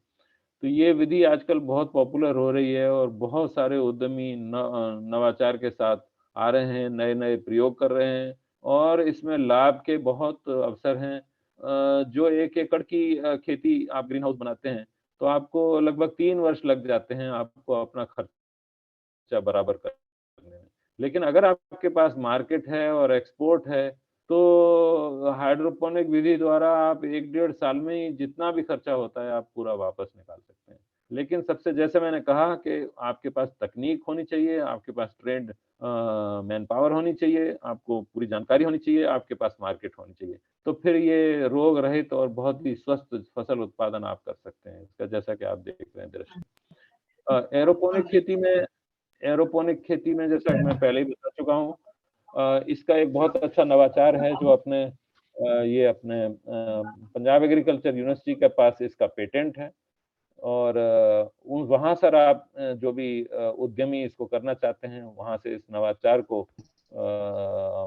औपचारिक रूप से खरीद कर उद्यम आप अपना स्थापित कर सकते हैं, आप अपनी फैक्ट्री, इंडस्ट्री लगा सकते हैं, और इसीलिए इस प्रकार की जो खेती आजकल कहलाती है, जो एक नया टर्म है प्लांट फैक्ट्री, यानी कि पौध पौध उद्यम। तो प्लांट जो पौधा जो है एक फैक्ट्री की मशीन की तरह काम करता है। हमें को गड़बड़ तो हुआ जो आलू की नर्सरी पैदा कर उसको हेलो लेके बाद में बात करेंगे। हेलो इसी तरीके से आप ये देख रहे हैं, ये तो इंटरनेट का फोटो है, लेकिन हमारे यहाँ देश में जो है ये एक्वापोनिक, जो मछली का जो पानी होता है, मछली के तालाब का, तो मछलियाँ जो भी खाने के बाद अपना उत्सर्जन करती हैं, उस उत्सर्जन में जो उर्वरक होते हैं, अमोनिया वगैरह, उसको कुछ बैक्टीरिया आदि के माध्यम से उसको कन्वर्ट करके, उसका रूप बदल के, उसको उर्वरक में परिवर्तित करके, उसको नाइट्रेट बन जाता है वो बहुत आसानी से। तो नाइट्रेट उर्वरक जब बन जाते हैं, तो आपको बिना खाद के पौधे फ्री में उगते हैं पानी। हालाँकि इसमें शुरुआती निवेश बहुत अधिक होता है, और इसकी तकनीकें बहुत-बहुत विभिन्न रूप में देखने को मिलती हैं। तो जैसा कि आप इसमें देख रहे हैं, जो मछली का पानी है, उसको आप सीधे-सीधे प्रयोग नहीं कर सकते हैं। जैसा कि इसमें दिख रहा है, ऐसे प्रयोग नहीं कर सकते हैं। मछली के पानी को पहले एक अलग टैंक से ले जाना पड़ता है, उसको भरना पड़ता है, उसमें से जो अमोनिया के उत्पाद हैं, जो मछली अपना उत्सर्जन करती है, उत्सर्जन को कन्वर्ट करके फिर पौधे के प्रयोग योग्य बना के तभी उसको किया जा सकता है। फिर इसमें जैसे ठोस मीडिया में सबसे बड़ा उदाहरण ये आ रहा है, कुछ देशों में ये संभवतः ईरान का फोटो है। तो ईरान है, अज़रबैजान है, इन देश कज़ाकिस्तान है, इन देशों में केसर की खेती को अत्याधुनिक रूप दे दिया गया है, जिसको कि आप कृत्रिम रूप से ग्रीन हाउस के अंदर कृष्ण मोहन पटेल इसी तरीके से संरक्षित खेती के जो मुद्दे हैं, वो मुद्दे बहुत बड़े हैं। जहाँ अवसर बड़े होते हैं, वहाँ मुद्दे भी बड़े होते हैं। तो अधिक से अधिक हितधारकों के लिए जो है वो खेती की ये प्रणालियाँ अभी तक सब तक पहुँच नहीं पाई हैं देश में। तकनीकें पहुँची नहीं हैं। उनको इनपुट क्या चाहिए, ज्ञान क्या चाहिए, ट्रेनिंग क्या चाहिए और उनको कैपेसिटी बिल्डिंग करनी, जो उसकी संस्थागत क्षमता निर्माण है, वो अभी पूरी तरीके से नहीं हो पाया है। इसमें विषमताएँ हैं अभी। इसी तरीके से उनको ऋण उपलब्धि की ऊपर या टिकाऊ खेती के लाभकारी मूल्य सुनिश्चित करने की क्रिया से लेके नीतिगत जो भी है उनका उत्पादन। और अभी क्या हो रहा है संरक्षित खेती में, कुछ 10-15 फसलें ही हैं जो कि उगाई जा रही हैं। और अगर एक क्षेत्र में कुछ ही किसान मान लीजिए खीरा ही खीरा उगाने लगते हैं, तो उसका दाम घट जाता है और फिर उच्च तकनीक का उतना जितना कि लाभ होना चाहिए, उतना नहीं मिल पाता है और बराबर निरंतर एक ही फसल उगाने से रोग, कीटाणु, बीमारियाँ भी अधिक आने लगती हैं। तो उच्च उत्पादन की जो तकनीक है, वो तकनीकों, सारे हितधारकों को जोड़ने और उसकी पूरी एक जो इकोसिस्टम होता है, विभिन्न उसके आयाम होते हैं, उन सबको एकीकरण, समेकित और संतुलित रूप में अपनाने के साथ-साथ बाज़ार से जोड़ना और उन जोखिमों को उठाने और उसका पहले से इंतज़ाम करके भी रखना कुछ चुनौतियाँ हैं। इसी तरीके से लेकिन ये जो निर्यात अवसर की फसलें हैं, जिसमें एक्सोटिक वेजिटेबल या विदेशी सब्जियाँ हैं, हमारे यहाँ देश में ल लाखों जड़ी-बूटियाँ ऐसी हैं, जिनको कि हम अगर उनकी गुणवत्ता और उनके बारे में जानकारी दें और उसको अगर हम फार्मास्यूटिकल कंपनी से जोड़ दें या नए-नए उत्पाद आते हैं, जैसे पिछले दिनों किनोवा का चला था। इसी तरीके से या नोनी है, बेरी है, लोकल जंगली फल-फूल हैं, उनके बारे में अगर हमको लोगों को जानकारी हो, कंपनियों को जानकारी हो, जीव आधारित उत्पाद हों या प्रसंस्कृत उत्पाद हों, उनको अगर हम जोड़ दें, तो उच्च तकनीकी खेती के हम जो लाभ उठा सकते हैं, अभी हमारे पास बहुत अवसर हैं और बहुत ये ओपन एरिया है, जिसकी में संभावनाएँ बहुत ज़्यादा हैं। इसी तरीके से ये तो मैंने कुछ दिखाया है कि भई संरक्षित खेती में काफ़ी रोग, बीमारी होती हैं, तो उनसे निरंतर लड़ना होता है, जूझना होता है, उसमें ज्ञान की आवश्यकता होती है। तो ऐसा नहीं है कि संरक्षित खेती है, तो उसमें सब कुछ संरक्षित है, ऐसा नहीं है और आपको जागरूक रहकर निरंतर नियंत्रण की सभी संभावनाओं के ऊपर विचार करना होता है, उनकी जानकारी रखनी होती है। इसी तरीके से परागण भी एक समस्या है। सारी फसलों में जो है गायनिश पार्थिनोकार्पिक फसलें उपलब्ध नहीं हैं, तो उसमें परागण करना, हाथ से परागण करना होता है या मशीन से परागण करना होता है, ब्लोअर से परागण करना होता है या वाइब्रेटर से परागण करना होता है। तो उसमें लेबर भी खर्च होती है, टाइम भी खर्च होता है। तो ये हमारे यहाँ परागण करने वाले कीट अभी उपलब्ध नहीं है पॉलिनेटर्स, जैसे बम्बल बीज वगैरह विश्व भर में प्रयोग की जाती हैं परागण के लिए। तो वो भी चीज़ें हैं जहाँ हमारे यहाँ कुछ कमी है ज्ञान और स्रोत के स्तर पर, उपलब्धता के आधार पर। उच्च तकनीकी या हाईटेक कृषि में हमारे यहाँ बहुत सारी संस्थाएँ बेजोड़ काम कर रही हैं, बेलौस काम कर रही हैं और बहुत ही लीडरशिप का काम कर रही हैं, जिसमें भारतीय कृषि अनुसंधान परिषद का बहुत ही बड़ा योगदान है। इसमें काफ़ी संस्थानों में लगभग किसी न किसी रूप में अच्छे स्तर पर इन तकनीकों पर काम हो रहा है। इसी तरीके से काफ़ी कृषि विद्यालय हैं जो केंद्रीय स्तर पर या राज्य के स्तर पर सैकड़ों विश्वविद्यालय हैं जो इसमें काम कर रहे हैं और बहुत तेज़ी से आगे आ रहे हैं। अभी मैं कई यूनिवर्सिटी में दौरा करके आया और उसमें बहुत अच्छे-अच्छे ये इन तकनीकों का प्रयोग हो रहा है। प्रयोग के स्तर पर भी और उत्पादन के स्तर पर भी। इसी प्रकार से कृषि विज्ञान केंद्र हैं, जैसे कि खास तौर से मैं देख कर आया बारामती का जो कृषि विज्ञान केंद्र है, उसमें संरक्षित खेती का बहुत ही अच्छा उत्कृष्ट कार्य हो रहा है हर स्तर पर, और फूलों की भी, सब्जियों की भी, और उच्चतम तकनीक के ऑर्किड उत्पादन वगैरह भी बहुत अच्छे से हो रहा है। और ये जो दक्षिण भारत जहाँ से शुरू होता है, महाराष्ट्र, पुणे, बैंगलोर का क्षेत्र है, इसमें बहुत सारी संस्थाएँ भी काम कर रही हैं। इसके अलावा हमारे जो संस्थाएँ हैं, जैसे राष्ट्रीय बागवानी बोर्ड है, MIDH है, mission for intensive development of horticulture है, एपीडा है, इफ्को है, क्रिप्को है, नाबार्ड है, NCPH है, निफ्टेम है, ये इंडो इज़राइल प्रोजेक्ट्स हैं, और इंडो अमेरिकन सीड सेंटर हैं। सबका नाम लेना संभव नहीं है, लेकिन जो मेरे नाम दिमाग में आए कि इनको भी आप, इनके बारे में भी, इन संस्थाओं के बारे में भी, इनके किए गए उत्कृष्ट कार्य के बारे में भी पढ़ते हैं, तो एक मोटिवेशन होता है। मोटिवेशन से फिर ये लगता है कि भई ये तकनीक में कमी नहीं है, कहीं न कहीं अपनाने में कमी है, कमी स्रोत में कमी है, कमी लगाव जुड़ाव में कमी है, कमी विपणन में कमी है। तो अगर हम इन कमियों को दूर करते हुए चलते हैं, तब हमें इन उच्च तकनीकी का पूरा लाभ मिलता है।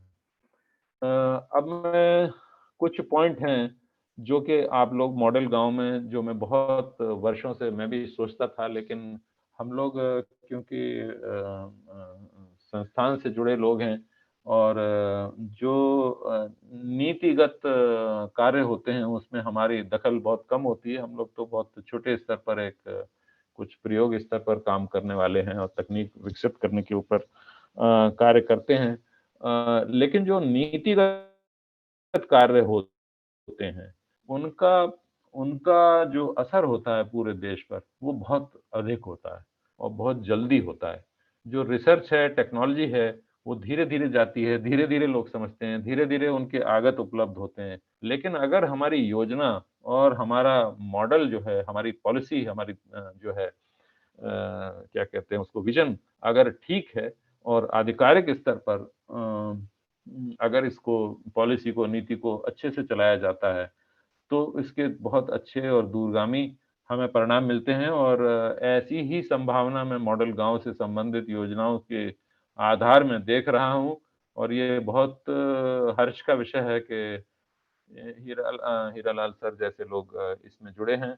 और ग्रीन हाउस की खेती को भी हम लोग कहते हैं कि भई, अगर कोई ग्रीन हाउस अकेला बना हुआ है, दूरदार है, तो वो जूझता ज़्यादा है और सफलता उसको हाथ कम लगती है, क्योंकि वो बहुत समस्या से जूझता है। उसके यहाँ रिपेयर नहीं है तो कोई उपलब्ध नहीं होता, आगत उपलब्ध नहीं होते, हर चीज़ में उसको दूर भागना पड़ता है, मार्केट के लिए भी दूर भागना पड़ता है, कोई उसको समझाने वाला नहीं, कोई उसको बताने वाला नहीं, तो वो अकेला जूझता रहता है। लेकिन वहीं अगर आप क्लस्टर या समूह में हैं, तो आपकी एक मार्केट भी उपलब्ध होती है, रिपेयर करने वाला भी आता है, इनपुट बेचने वाला भी आता है, तो ये प्रैक्टिकल एक समस्या है। इसलिए हमारा मानना है कि अगर एक गाँव में 4 से 5 पॉली हाउस होते हैं, तो अपने आप एक छोटी-सी जैसे मार्केट बन जाती है।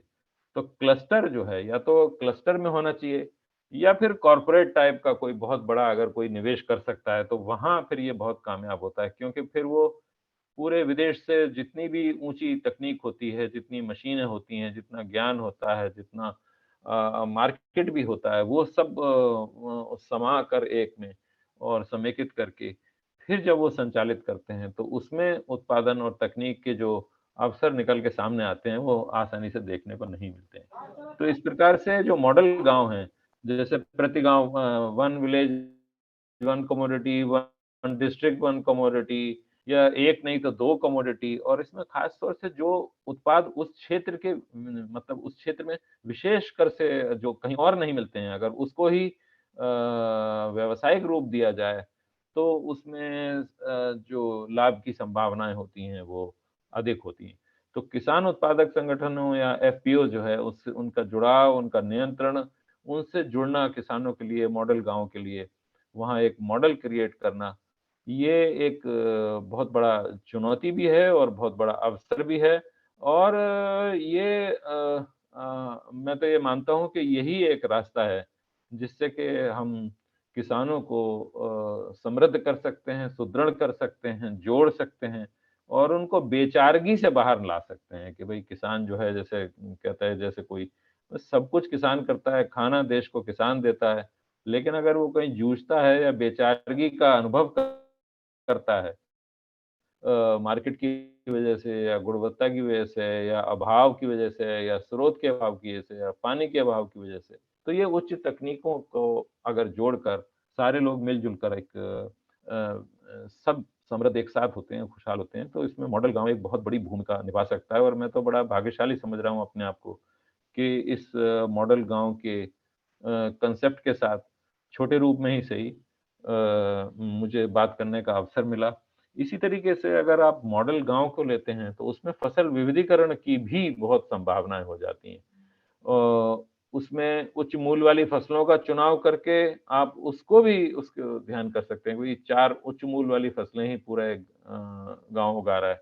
वो निर्भर करता है कि किस तरीके का आपके आपके जो ह्यूमन रिसोर्स है, मैन पावर है, लोग हैं, वो किस तरीके से ट्रेन हुए हैं, कौन-सा वहाँ पर उत्पाद की संभावना है, वातावरण कैसा है, तापमान कैसा है, पानी की उपलब्धता क्या है, गुणवत्ता क्या है और एफपीओ का जो मैनेजमेंट है, उसका कितना विज़न है और वो मार्केट से किस तरीके से कनेक्टेड है या किस तरीके से वो इवन आयातकर्ताओं से भी जुड़ा हुआ है।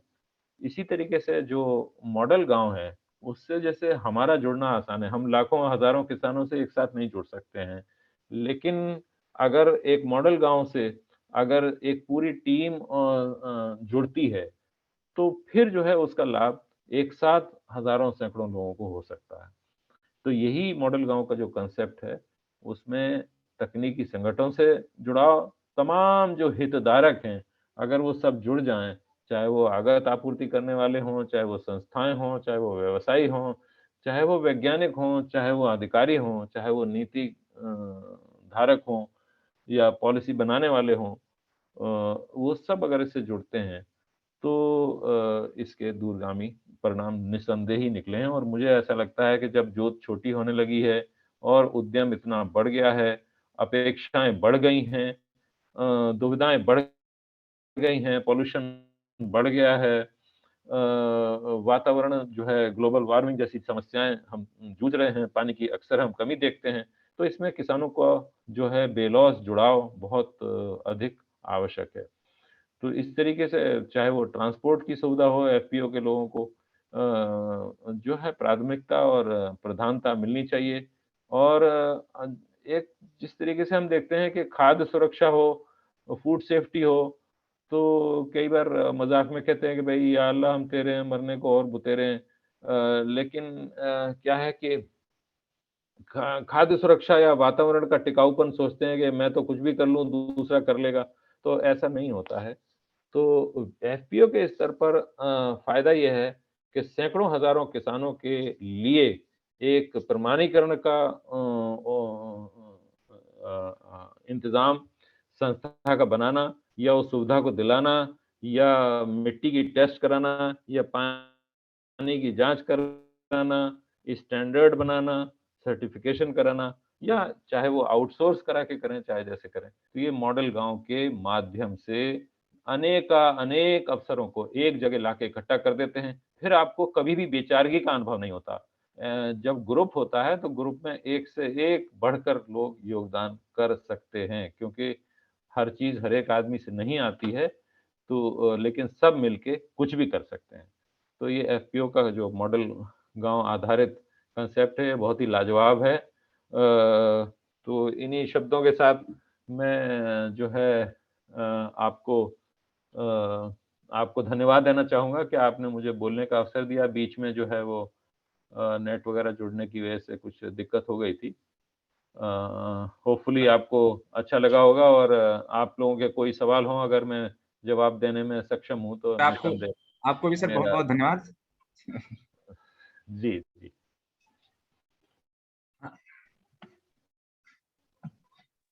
अच्छा, अब किसी के अगर कुछ क्वेश्चन्स हों जो भी सर ने खेती के बारे में बताया है, तो अपने एक-एक करके प्लीज़ क्वेश्चन पूछ लें।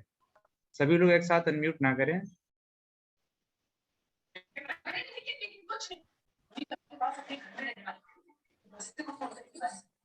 Hello. Yes, please. Yes sir, मैं ये पूछना चाह रहा हूँ एफपीओ कैसे बनाया जा सकता है गांव में? एफपीओ? जी सर। इसके लिए भारत सरकार का जो कृषि मंत्रालय का जो आपका वेबसाइट है, उस पर पूरा एक सारी प्रावधान दिए गए हैं। जी तो सर, उस पर आप एक बार अवलोकन करें उसको और ठीक है सर। अपने जो कृषि अधिकारी हैं आपके, उनसे संपर्क करें। जो तो वो आप आपको जो है और संजीव आपके जी, जो मॉडल विलेज के जो अधिकारी लोग हैं, हीरालाल जी वगैरह, ये भी आपको इस बारे में दिशा निर्देश दे सकते हैं कि हाइट में था। एफपीओ का। एक मिनट रुको, अभी मैं उनसे थोड़ा सा बात करें।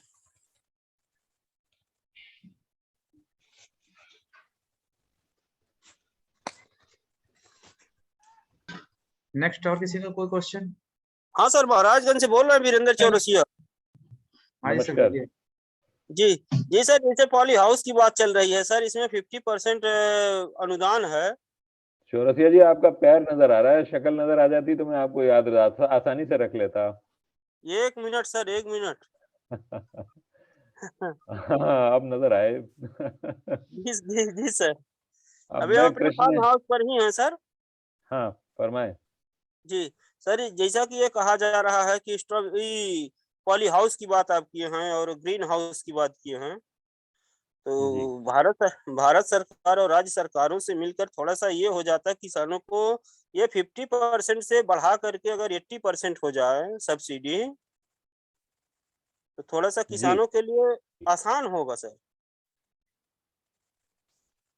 देखिए ऐसा है, वैसे तो मैं सब्सिडी का पर्सनल लेवल पर समर्थक नहीं हूँ। हमारे तो बड़े बुजुर्ग कहते थे कभी लोन लेना ही नहीं चाहिए, उधार लेना ही नहीं चाहिए। हाँ, और ये बड़ी बुरी आदत होती है सब्सिडी, सही मानों में। ये आदमी को अपंग बना देती है। लेकिन शुरुआत में सरकार ने बहुत सब्सिडी दी है और सब्सिडी मिल भी रही है। मुझे लगता है 50% सब्सिडी से ज़्यादा देना शायद संभव ना हो, और मैं तो इस बारे में कहने में सक्षम नहीं हूँ, क्योंकि मैं तो वैज्ञानिक हूँ, मेरा आधिकारिक इसमें कोई दखल अंदाजी नहीं है। तो सबका लाभ हो जितना उतना, लेकिन ये है कि देखिए सब्सिडी का एक स्तर है। मान लीजिए आपको सब्सिडी मिल भी जाती है, तो आपको 1 एकड़ के लिए ही तो मिलेगी अधिक से अधिक। जी, और ये हम कहते हैं कि एक गाँव में अगर 4-5 एकड़ की जब तक संरक्षित खेती ना हो, तब तक आपको लाभ आना शुरू नहीं होता। 1 एकड़ से लाभ तो हो जाएगा, लेकिन जो है वो आप उसी में लगे रहोगे, तो व्यावसायिक स्तर नहीं आ पाएगा। लाभ तो हो जाएगा। व्यावसायिक स्तर होने के लिए आपको एक क्लस्टर फॉर्मेशन करना चाहिए, तो 4-6 लोग मिल के करें। और ज़्यादातर किसान जो 1 एकड़ संरक्षित खेती करते हैं और सही तरीके से करते हैं, उनको 4-5 साल के अंदर ही हमने देखा है वो 10-10 ग्रीन हाउस बना लेते हैं और हुँ, उनको दोबारा सब्सिडी नहीं मिलती। तो एक बार अगर आपको लाभ आने लगता है, तो आप वो जो मैंने कहा ना स्तर जो है उसको, तकनीक को भी आप नीचे ले आते हो। ज़रूरी नहीं है आप पॉली हाउस लगाओ 35 लाख का। आप अपने स्तर पे बना लोगे 18-14 लाख का नेट हाउस। तो आप फसल के स्तर पर आप अपने खर्चे को नियंत्रित करें, तो बिना सब्सिडी के भी आप जादू कर सकते हैं। जी सर, डिपेंड ये तो करता है सब कि हाँ, आपकी अन्य स्रोत या आपका जो जुड़ाव है बाकी तकनीकों से, लोगों से, ट्रेनिंग से, आगतों से, उपलब्धता से, बाज़ार से, अगर ये चीज़ें उपलब्ध हैं सभी और आप व्यावसायिक और उद्यम के स्तर पर और उस व्यावसायिक स्तर पर खेती कर सकते हैं ग्रीन हाउस की, तो आप बिना सब्सिडी के भी अच्छा काम कर सकते हैं। और बहुत लोग बहुत सारे ग्रीन हाउस बनाते हैं। मेरे ग्रीन हाउस के पचासों जानने वाले हैं, जिनके पास 10-10 एकड़ से ऊपर का ग्रीन हाउस है। निसंदेह उनको इतनी सब्सिडी तो नहीं मिलती होगी। तो सब्सिडी एक चीज़ है, लेकिन मुझे लगता है 50% सब्सिडी अगर आप अच्छे से अपनाते हैं। मैंने देखा कई जो बिज़नेस व्यवसायी होते हैं और इस खेती में उतरना चाहते हैं, बहुत-बहुत सफल स्तर पर कर रहे हैं। तो मैंने देखा वो 2-2 साल तक तो खाली स्टडी करते रहते हैं, पढ़ते रहते हैं कि भई इसकी मार्केट क्या है, कौन-सी सब्ज़ी हम उगा सकते हैं इस क्षेत्र में, कौन-सी सप्लाई में गैप है। तो पहले वो 2-2 साल तक अध्ययन करते हैं। तो आप भी इसमें गूढ़ अध्ययन करें और बजाय इसके कि जैसे आप 35 लाख का मान लीजिए पॉली हाउस बनाते हैं, 17 लाख रुपए आप देते हैं, 17 लाख की सब्सिडी मिल जाती है मान लीजिए। तो आप 17 लाख रुपया एकदम से आंखें मूंद के खर्च ना कर दें कि जादू हो जाएगा। आप पहले देखें, पूछें, पढ़ें, नए इंटरनेट देखें, दूसरे का ग्रीन हाउस देख कर आए, फटा ग्रीन हाउस देख कर आए कि वो फटा क्यों है, उसके संरचना देख कर आए कि उसमें कहाँ त्रुटि है। तो सब अच्छे से ऐसा नहीं है, मैं बिल्कुल ये नहीं कहना चाहूँगा क्योंकि किसान का पैसा बहुत मेहनत का होता है। और मैं कहता हूँ कि आप ग्रीन हाउस जब तक के ठोक, पीट, बजा, पढ़, पूछ, देख, घूम न लें, तब तक ग्रीन हाउस न बनाएँ। क्योंकि ये उच्च तकनीकी से जो जुड़ाव है, उसके हम हरे सपने नहीं दिखाना चाहते। हरा सपना तो ये है, लेकिन ये हरा सपने में खतरे भी बहुत होते हैं।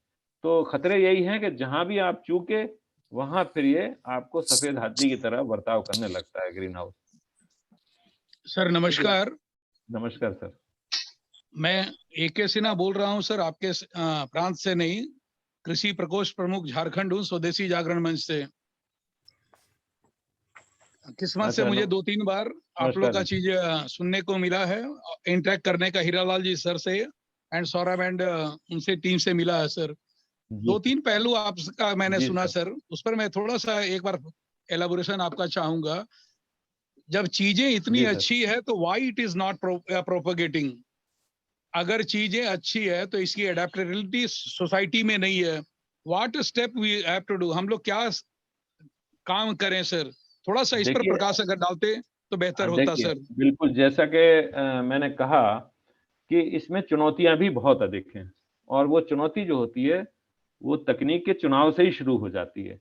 तकनीक की जो आपके क्षेत्र में, अब आप अगर बहुत ही कोई गर्म क्षेत्र है और वहाँ पॉली हाउस लगा लेंगे तो आपको अलग समस्याएं आएंगी, ठंडे क्षेत्र में अलग आएंगी। तो ऐसा नहीं है कि एक तकनीक जो है हर जगह लागू होती है और उसी संरचना में हर फसल को सफलतापूर्वक किया जा सकता है। तो तकनीक का सही पालन, सही उपयोग, सही संरचना का बनाना, सही ज्ञान से जुड़ना, ये बहुत सारी, और उसके बाद मार्केट। अगर आप इतना खर्चा करते हो तो आपकी अपेक्षाएं भी बहुत अधिक होती हैं। तो ये जो तकनीक में कोई कमी नहीं है, ग्रीन हाउस बहुत अच्छी चीज है, लेकिन जब तक आप उस तकनीक के सभी आयामों को समझते नहीं हैं, उसका अनुपालन नहीं करते हैं और आखिर में जब सब कुछ कर भी लेते हैं, तो अगर आपके पास मार्केट नहीं है, मार्केट क्यों नहीं होती है? कई बार आपका ग्रीन हाउस ही इतना छोटा है, आपका उत्पाद ही इतना कम है, आप मार्केट जो है वो मोटरसाइकिल से लेके दौड़ते रहते हो। तो ऐसा नहीं है कि आपने ग्रीन हाउस लगा लिया और कोई जादू हो जाएगा, ऐसा बिल्कुल भी नहीं है। लेकिन अगर आप उसको देखें, अभी मैं कुछ अवलोकन कर रहा था, कुछ लिख रहा था, तो मैंने देखा कि काफ़ी जो सफल गाथाएँ मैंने इकट्ठी करी, तो उसमें देखा लोग करोड़ों-करोड़ों रुपए तक भी करा रहे हैं। इसका मतलब तकनीक में तो कहीं कमी नहीं है। जब लोग इतने कामयाब स्तर पर विश्व में भी और देश में भी और संस्था के स्तर पर भी, किसान के स्तर पर भी बहुत अधिक कामयाब लोग हैं। इसका मतलब ये है कि गाड़ी का जैसे पहिया होता है, तो पहिए में और टायर में तो कमी है नहीं, ना इंजन में कमी है। लेकिन अगर आप एक गाड़ी को जो उस क्षेत्र में चलने लायक ही नहीं है, अगर ऊँट गाड़ी को पहाड़ पर ले जाएँ और मर्सिडीज़ को रेगिस्तान में ले जाएँ, तो आपको दिक्कत तो होगी। तो अगर तकनीक का सही दिशा में, सही अनुपालन, सही ज्ञान के साथ, सही उत्पाद के साथ, सही जुड़ाव के साथ और सही मार्केट के साथ अगर नहीं करते हैं, तो वो अब जैसे इसका व्यावसायिक रूप है। लोग 100-100 एकड़ में ग्रीन हाउस लगाए हुए हैं। उन्होंने यूरोप से मार्केट ली हुई है, उन्होंने वहाँ से उत्पाद लिया हुआ है, टिश्यू कल्चर के प्लांट लिए हुए हैं। वो उसके मार्केट भी वही देते हैं, मशीन भी वही देते हैं। यहाँ हमारे लोग लगे हुए हैं, बस क्योंकि हमारे यहाँ मैन पावर है, ट्रेन्ड मैन पावर है, तो उसका उपयोग होता है और वो उसको एक्सपोर्ट करते हैं।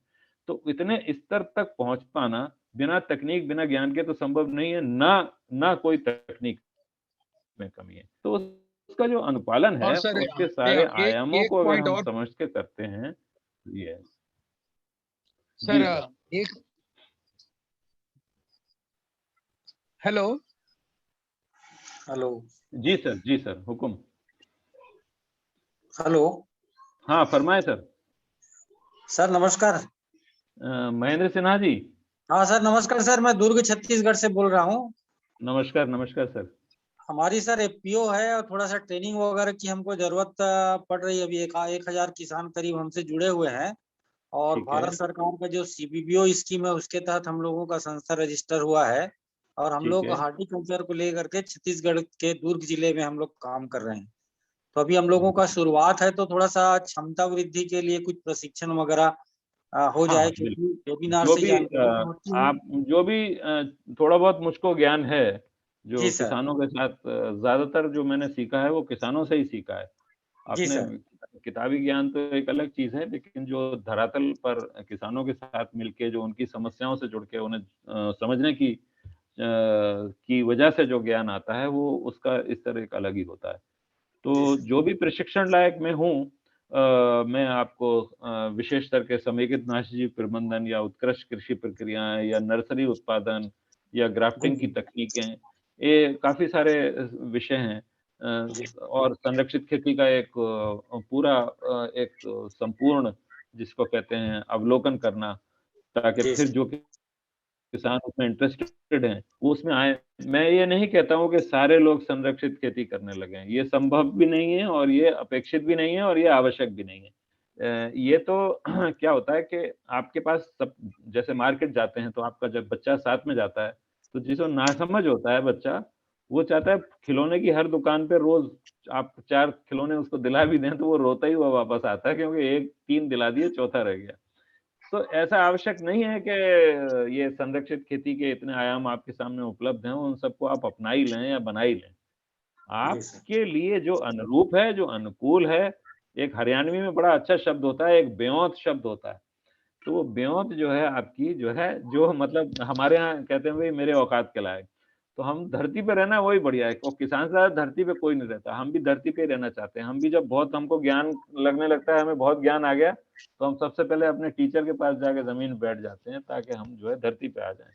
तो जितनी जल्दी हम धरती पे आ जाएँ और हमें अनुभूति हो जाए ज्ञान की, अवधारणा की, धरातल की, तभी हम खेती से जुड़ सकते हैं। तो तकनीकों का सही अनुपालन, अनुरूपण और ज्ञान अर्जित करना बहुत ज़रूरी है। तो आपको मैं जब भी तकनीक को बताता हूँ, तो बताता हूँ कि ये बहुत अच्छी तकनीक है, लेकिन उससे बहुत सोच समझ, जान-बूझ, पढ़, पूछ, घूम, देख, समझ करके जो तकनीक को अपनाना होता है। ऐसे ही खर्चा नहीं करना है किसान को। तकनीक में कोई कमी नहीं है, तकनीक बहुत लाजवाब है और बहुत इसमें अवसर है। नावेद जी, बहुत बहुत आपका धन्यवाद। आपने बहुत अच्छा एक पूरा ज्ञानवर्धन किया। एक आपसे छोटी सी चीज पूछना चाह रहा था कि अगर किसी यंग कॉलेज ग्रेजुएट के लिए ये एक गांव में ये कार्य शुरू किया जाए, तो एक जी। प्रॉफिटेबिलिटी के लिए कितने साइज का आप सोचते हैं ग्रीन हाउस या पॉली हाउस लगाना चाहिए, जिससे मतलब वो प्रॉफिटेबल भी रहे और वो स्टैंड अलोन ना बन जाए? जो आपने बहुत बार बोला कि गांव में वो स्टैंड अलोन एक सिंगल जी, यूनिट नहीं होना चाहिए, जिससे कि वो जी, जी, परेशान रहे। तो क्या जी। एक आइडियल साइज आपके अनुभव के हिसाब से है? मेरे हिसाब से अगर कोई यंग ग्रेजुएट करना चाहता है, तो देखिए सबसे अच्छा एक छोटा-सा उद्यम का रूप है नर्सरी।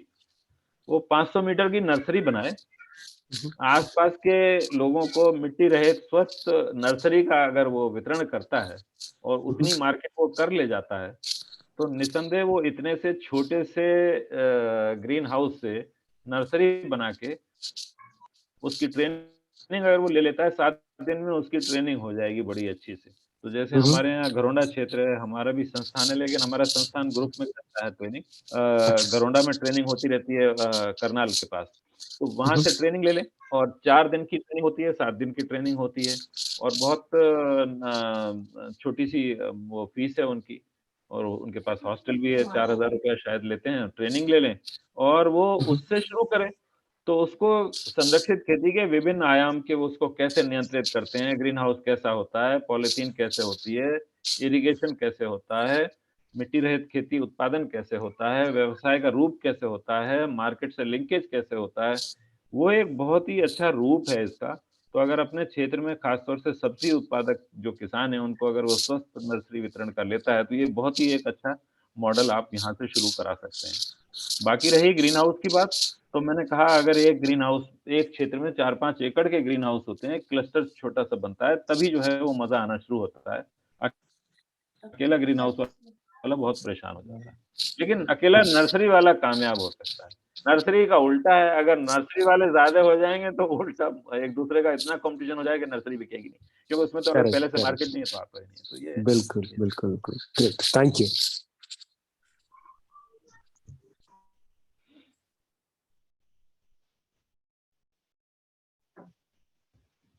और किसी का भी क्वेश्चन हो तो आप लोग पूछ सकते हैं इससे।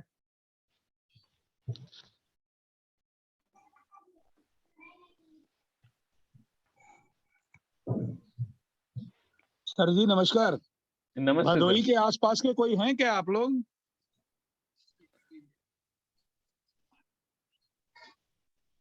हेलो।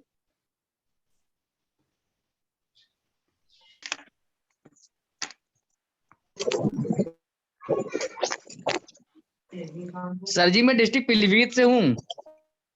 नमस्कार नमस्कार। रामचंद्र जी कौन बोल रहे हैं? सर मेरा नाम अखिलेश कुमार कुशवाहा है और मैं सीएससी किसान जागृति फार्मर प्रोड्यूसर कंपनी लिमिटेड का सीईओ बात कर रहा हूँ सर। नमस्कार नमस्कार। हाँ सर जी मैं एक जानकारी लेना चाह रहा था। सर जी ये जो पॉली हाउस है, पॉली हाउस के लिए सर जी अगर छोटा पॉली हाउस बनाना चाह रहे हैं तो उसके लिए सर जमीन सर कितनी सर लगा सकते हैं कम से कम? अब देखिए कम से कम का तो कोई वो इलाज, आप सबसे अच्छा आसान तरीका है, आप जो आपके जो डिस्ट्रिक्ट हॉर्टिकल्चर ऑफिसर हैं पीलीभीत के जी आप उनसे बात करिए, वो आपको योजनागत तरीके से बता देंगे कि कितना क्षेत्र तक वो सब्सिडी देते हैं, क्या एप्लीकेशन करनी होगी। अच्छा उनसे सर, आप अगर हम संपर्क। सर इसके विषय में सर अगर हम ट्रेनिंग करना चाहें तो सर जी किस तरीके से आवेदन कर सकते हैं? ट्रेनिंग करने के लिए आप इनकी जो मैंने जैसे बताया घरौंडा करनाल की वेबसाइट है। हमारे जो संस्थान में आप निदेशक भारतीय कृषि अनुसंधान संस्थान को लिख सकते हैं, ईमेल लिख सकते हैं। हमारे यहाँ ग्रुप में ट्रेनिंग होती है, तो आपके हमारे यहाँ राज्य सरकार के बहुत अधिकारी लोग भी आते हैं, किसानों को लेकर भी आते हैं। तो उनकी ट्रेनिंग हम एक बार में 25 लोगों की लगभग ट्रेनिंग एक बार में करते हैं। लेकिन इक्का-दुक्का जैसे किसान होते हैं, उनकी ट्रेनिंग अगर आपको करानी है, तो आपको इस क्षेत्र में घरौंडा जो है अच्छी सुविधा प्रदान करता है। रायपुर विश्वविद्यालय भी ट्रेनिंग देता है। आपके पास कौन पड़ेगा? इलाहाबाद नौनी में भी आप पता कर सकते हैं। अच्छा तो अच्छा हाँ जी, जी, जी। चलिए ठीक है सर, धन्यवाद। और कोई भाई या बहन पूछना चाहते हैं कुछ?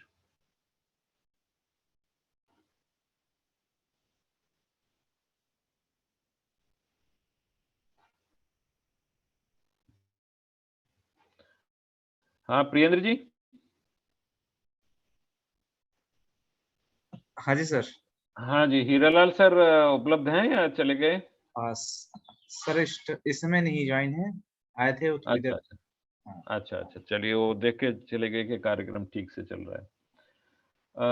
तो अगर कोई और सवाल नहीं है तो मैं धन्यवाद आपको दूं। धन्यवाद सर आपका, आपका मार्गदर्शन। नहीं, ये तो मेरा सौभाग्य है, ये मेरा सौभाग्य निसंदेह। झारखंड से हूँ सर। हाँ, इसका मुझे फीडबैक झारखंड जरूर में एक दीजिए। समस्या है, किसान प्रशिक्षित। आवाज नहीं आ रही सर। जरूर सर। पटेल साहब बोल रहे हैं, केएम पटेल साहब? आवाज नहीं आ रही है। आप अनम्यूट करिए,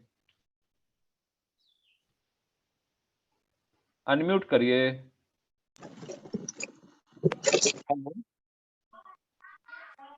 हेलो। हाँ जी, अब आई आवाज, बोलिए। हाँ नमस्कार सर। नमस्कार। मैं झारखंड से हूँ सर, और हमारा एनजीओ चलता है शिवा फाउंडेशन। जी जी। तो झारखंड में एक समस्या ये है सर कि यहाँ पे जमीन तो बहुत है जी। लेकिन क्या होता है कि यहाँ पे धान लगने के बाद वो पूरी जमीन खाली रहती है।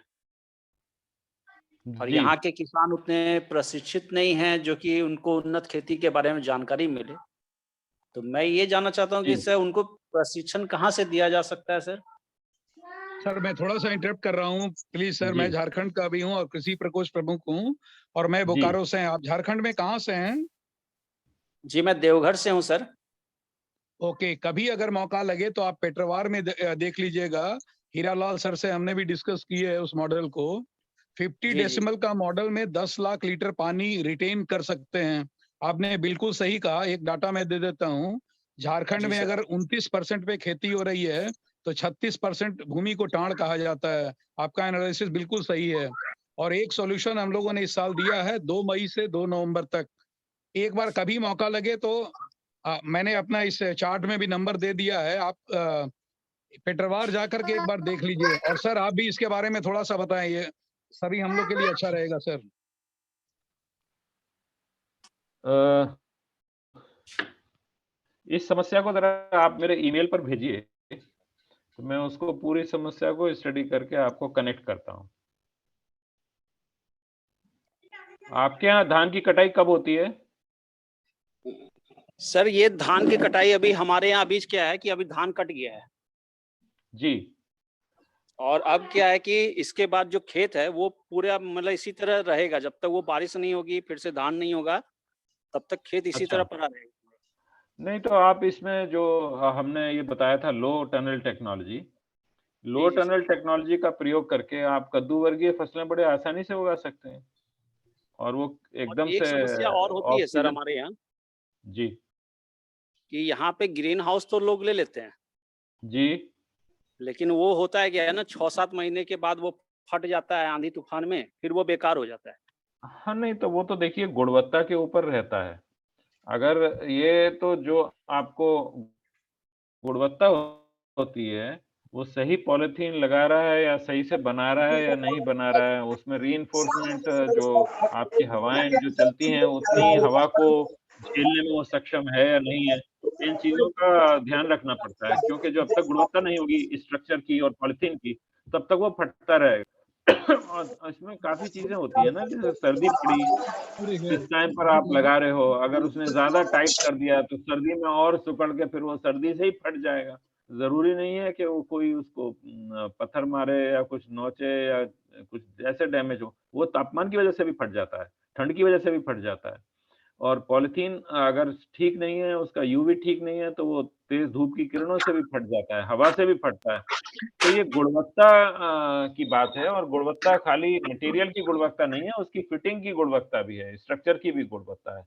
तो ये तो जो ग्रीन हाउस बनाने वाला है, उसके ऊपर आपको जो जानकार लोग हैं, वो जब तक उस गुणवत्ता को उसी टाइम पर नहीं देख लेंगे, तो बाद में उसका निराकरण करना बहुत मुश्किल होता है और ये नुकसान होता रहता है। एक तो ऐसे ही पहले खर्चा अधिक होता है और बाद में बार-बार पॉलीथीन फटने से और अधिक हताशा हाथ आती है।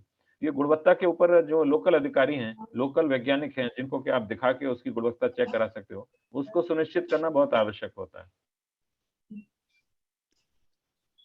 और आपने बिल्कुल सही कहा सर। लो टनल माने you have to preserve the water. देखिए झारखंड में 1400 mm बारिश होती है ऑन एन जी, एवरेज। अगर हम उस जी, बारिश को बहने देते हैं तो सिर्फ बारिश से वही नहीं बह रहा है, आपका टॉप जी। कार्बन सॉइल भी जा रहा है। बिल्कुल, कोशिश बिल्कुल। करिए आप थोड़ा सा मतलब जो सर ने बताया लो टनल माने खेत के चारों तरफ अगर आपने ट्रेंच ही खोद दिया यू कैन प्रिजर्व वाटर। और सर ने जी, सही कहा 2-3 महीने की जो सब्जी वर्गीय होती है और एक बार जी, आपको नशा आ जाएगा उसके बाद आप आगे बढ़ते चल जाइएगा सर। और कभी जी, भी जी। मौका लगे तो पेटरवार में जाकर के देख लीजिए। One model is okay working sir, there. Thank you, मैं जरूर आऊंगा अच्छा सर। दिव्यार्ती जी जो पेटवार मॉडल है, उसका अगर मेरे ईमेल पर अगर आप भेज दें, मुझे तो बड़ा धन्यवाद होगा। मैं देख लूँगा उसको हाँ, कैसा आपका मॉडल काम कर रहा है इस खेत में। बिल्कुल सर। हालाँकि अगर 2 मिनट मुझे समझ मैं झारखंड में पहले 15-20 साल पहले मैं झारखंड काफ़ी जाता था। सर आप समेकित एक बार नस्ल फिर आइए ना, संबंध का बोकारो में एक कार्यक्रम। छोटा सा घर आपका भी है। बोकारो में सेल में धन्यवाद, मैं धन्यवाद। जीएम हूँ। धन्यवाद, और धन्यवाद अभी मौका मैं लगा तो सर अगर आप देख पाएंगे तो मैं दिखा देता हूँ कि अभी मैं बच्चों के साथ, दिव्यांग हाँ, बच्चों की एक टीम के साथ काम करता हूँ और अभी ब्लैक हल्दी पर काम कर रहा हूँ।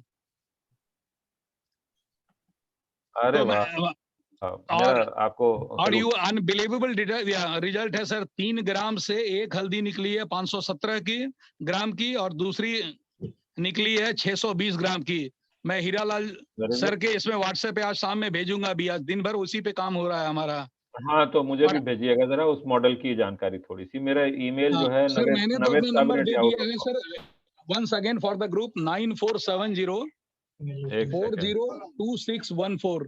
काइंडली सर आप 94 नंबर बोल दें तो नंबर एक 9, हाँ मेरा नंबर आप नोट कर लीजिए 9868 एक मिनट सर, एक मिनट।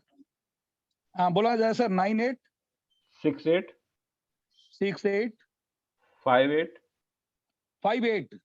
यस 9857। उसके बाद सर 98 हाँ 57। 57। एक बार मैं फिर करता हूँ यार, very important sir. 9865 58 9857। Is it okay? नहीं 986858 9857। 9857 ओके। आखिर में 9857 है, तो पहले 88 है हर डिजिट के बाद। 986858 986858 again 98 and 57। Yes now it is correct.